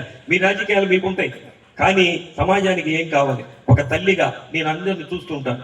నా ఇక్కడికి వచ్చేటటువంటి వాళ్ళందరూ కూడా నీకు విజ్ఞాపన పత్రాలు ఇచ్చేవాళ్ళని నేను చూస్తుంటాను. వాళ్ళ బాధలు ఎలా ఉంటాయి, వాళ్ళ కష్టాలు ఎలా ఉంటాయి. ఒక తల్లిలాగా ఆమె చూసి ఈ కార్యక్రమాన్ని డీజేఆర్ ట్రస్ట్కి రూపాంతరం చెందడం జరిగింది. ఈ మంచి కార్యక్రమానికి, ఇటువంటి మంచి కార్యక్రమానికి వారు ముఖ్య అతిథిగా రావడం అనేది ఈ కార్యక్రమానికి కూడా అందించినట్లయింది. నాగ సత్యలత గారిని వేదిక మీదకి రావాల్సిందిగా సాధగా. అలానే సమాజంలో ఎప్పుడు ఎవరో ఒకరికి ఏదోకి సహాయం చేయాలన్నటువంటి వ్యక్తులు ఉండాలి. అలా ఉంటేనే సమాజం బాగుపడేది. అలాంటి వారి మా అన్నగారు డాక్టర్ మల్లికార్జున్ గారు ఎంతో మందికి ఆయన ఉచిత వైద్య సేవలు అందిస్తూ అన్ని కూడా వేదిక మీదకి రావాల్సిందిగా సాధారణంగా ఆహ్వానిస్తున్నాం. అలానే సంస్థ అధ్యక్షుడు గులిమి వెంకటేశ్వర ప్రజలకు వేదికను అలంకరించిన సత్యమణి గారికి, ఎమ్మెల్యే గారు సత్యమణి గారికి అందరికీ నా నమస్కారాలు, నా అభినందనలు తెలియజేస్తున్నాను. ఈ వెంకటేశ్వర్లకి ఇటువంటి కార్యక్రమాలు చేయటం చాలా సరదా, చాలా కష్టపడతాడు. ఒక్కో ప్రోగ్రాం కోసం సుమారు 2 నెలల పాటు కష్టపడతాడు. అలాగే మేము అందరం ప్లాన్ చేసి లాస్ట్ ఇయర్ గరిపాటి గారిని ఆహ్వానించాం. మా ఇంట్లోనే వారికి విందు ఏర్పాటు అది చేసాం. ప్రతి కార్యక్రమంలో మా సలహా సంప్రదింపు ఉంటుంది. ఆ గుడి కట్టినప్పుడు కూడా మా నాన్నగారే ఈ గుళ్ళు అన్ని కార్యక్రమాలు, అన్ని గుళ్ళు పునరుద్ధరణ, సాయిబాబా గుడి నిర్మాణం, గాలిగోపురం పునర్నిర్మాణం, అన్ని కార్యక్రమాలు మా నాన్నగారు గ్రామ ప్రజల సహకారంతో చేశారు. కాబట్టి సచివాలయాన్ని పిలుస్తున్నారని నాకు చెప్పినప్పుడు చాలా మంచి కార్యక్రమం అని చెప్పాను. ఈరోజు చాలా గొప్పగా మాట్లాడారు. మన జీవం ఎలా బ్రతకాలి, డబ్బులు ముఖ్యం కాదు, సమాజంలో మనం వ్యక్తిగా బ్రతకాలి, నలుగురికి సేవ చేయాలనే ఉద్దేశంతో నేను 50 సంవత్సరాల క్రితం నాకు ఒంగోలు హాస్పిటల్ పెట్టుకుంటే ఎంతో ఉపయోగం ఉన్నా కూడా కాదు, నేను కరవదలోనే ఉండి పేద ప్రజలకు సహాయం చేయాలని సుమారు 40 సంవత్సరాల పాటు నేను ఓపిక కూడా లేకుండా తీసుకున్న 10 రూపాయలు తీసుకొని చూసి చేశాను. లేకపోతే నేను ఒంగోలులో వెళ్ళి కోట్లలో ఉండేవాడిని. కానీ నేను అదే ఇంట్లో ఉన్నాను.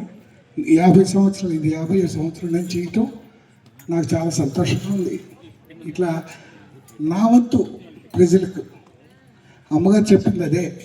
సనాతన ధర్మం అంటే అదే. కుటుంబంలో ఉన్నటువంటి వ్యక్తుల మధ్య అనురాగ అనుబంధాలు ఏది మనతో రాదు. పుట్టినప్పుడు బట్ట కట్టలేదు, పోయేటప్పుడు అది వెంట రాదు. కాబట్టి మనం మధ్యలో ఇదంతా నాటకం. దయచేసి అర్థం చేసుకుంది. డబ్బు ఒకటే విలువ లేదు. ఎంత 1 కోటి రూపాయలు దాటిన తర్వాత ఏం చేసుకుంటారు డబ్బులు? మీరు అన్నం అనుకుని తినేది కాదు. ప్రేమ, అభిమానం, ప్రకృతి. ఈరోజు అంతరించిపోతున్నటువంటి కుటుంబ సంబంధాలు గురించి అమ్మగారు ఎత్తి చెప్పారు. దయచేసి ఆ ఒక్క పాయింట్ అర్థం చేసుకోండి. మన కుటుంబం అనేటువంటిది ఎంత ముఖ్యం. కుటుంబం లేకపోతే ఏమీ లేదు, ఎంత సంపాదించిన ఏమీ లేదు. ఎంతమంది కుటుంబం ఈ వ్యవస్థ ఈ రోజుల్లో నాశనంగా ఉంది. దరిద్రంగా ఉంది. తల్లిదండ్రులు చంపేస్తున్నారు, అమ్మని కొడుకు చంపుతున్నాడు, భార్య భర్తను చంపుతుంది. ఎందుకోసం? డబ్బు కోసం. తర్వాత జైలుకి వెళ్తున్నారు, తెల్లవారి వెళ్తామని తెలిసి చేస్తున్నారు. జరుగుతున్న అరాచకాలు, ప్రపంచంలో నేడు జరుగుతున్న కృత్యాలు, మైనర్ బాలిక మీద అత్యాచారాలు, బ్యాంకు దోపిడీలు, ఏటీఎం దోపిడీలు, మర్డర్స్. ఎటుపోతున్నాం మన దేశం? ఏమవుతున్నాం? కాబట్టి అమ్మగారు చెప్పిన మాటలు దయచేసి కొద్దిగా మన జీవితంలో పాటించడానికి ప్రయత్నించండి. ఇంత పెద్ద కార్యక్రమాన్ని ఆర్గనైజ్ చేసిన వెంకటేశ్వరుని అభినందిస్తూ, అతను ఇంత కష్టపడి ఈ కార్యక్రమం చేసినందుకు ఆ ఫలితాన్ని మనం అనుభవించాలి. అమ్మగారి మాటల్ని మనం వినాలి. సామాన్యమైనటువంటి వక్త కాదు అమ్మగారు. ఎన్నో దేశ విదేశాల్లో గొప్ప పేరు ప్రఖ్యాతులు గాంచి సచివాన్ గారి స్పీచ్ అంటే అంత గొప్పగా ఉంటుంది. ఈరోజు టాపిక్ డిఫరెంట్గా ఉంటుందో కొంచెం స్మూత్గా వెళ్ళారు, కానీ డిఫరెంట్ టాపిక్స్ ఆమె స్పీచెస్ అన్నీ నేను విన్నాను. అసలు మైమర్చిపోతాం అంతే. That's all. ఆమె మన ముందుంటూ మన అదృష్టం. మన కరవద లాంటి గ్రామానికి ఆమె రావటం మన అదృష్టం. Thank you. నీకు సత్యవాణి మేడం గారికి సత్కారం చేస్తూ ఉన్నారు. అందరు కరతాళ ధ్వనులతో ఇవ్వాల్సిందిగా కోరుతూ. పెమెంట్ అయ్యమ్మా, పెమెంట్ ముడివు. పెమెంటో భగవద్గీత. ఇప్పటి వరకు మనకు భగవద్గీతను బోధించారు వారు, వారికి మళ్ళీ భగవద్గీతను అందజేస్తున్నారు. ఓకే నాన్న, థ్యాంక్ యూ. తర్వాత ఇంకొకటి తీసుకోమ్మా. డాక్టర్స్ మన దగ్గరికి ఇచ్చేస్తున్నారు. ఇద్దరు కలిసి నాగ సత్యలత గారిని కూడా వెంకటేశ్వర స్వామి ఆశీస్సులతోటి శంకు చక్రాలు, భగవద్గీత వారికి కానుకగా ఇవ్వడం జరిగింది. అమ్మ అటు చూడండి, దగ్గర జరగండి అమ్మ. ఓకే,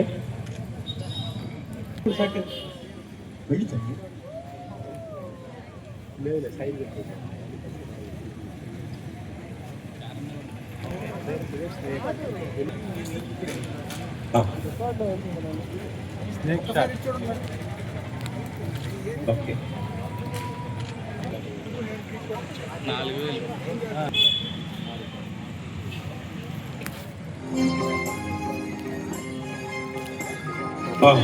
డాక్టర్ మల్లికార్జున గారికి ఒలి వెంకటేశ్వర కూడా వెళ్ళండి. ఉండండి మేడం గారు, మీకు అది వెరీ గుడ్.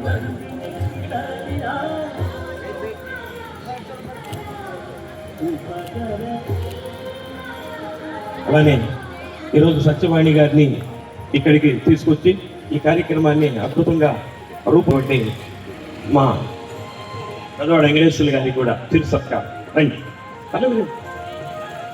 లేదు ఆవిడ పిలువ నువ్వెన్ని చేస్తుంది. రమ్మ. మా దుర్గా భవాని, నీ పేరు దుర్గాదేవి.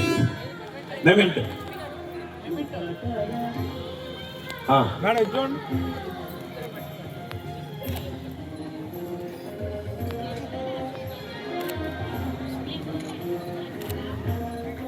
పెద్దవాడు వెంకటరావు. మా సిరిగిరి మాధవి, సిరిగిరి మాధవి గారు ఎక్కడున్నా? సిరిగిరి మాధవి గారు ఏనమ్మా? ఏనమ్మా?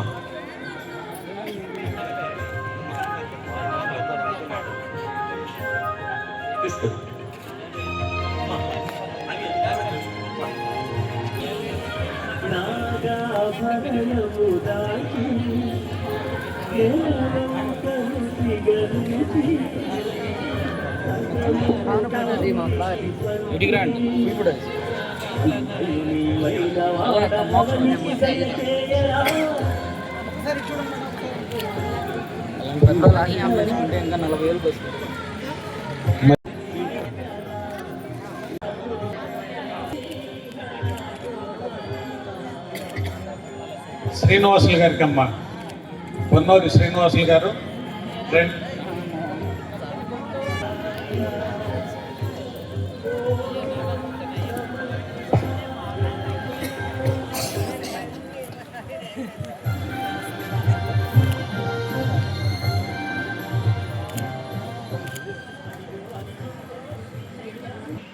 ఎంతో శ్రమ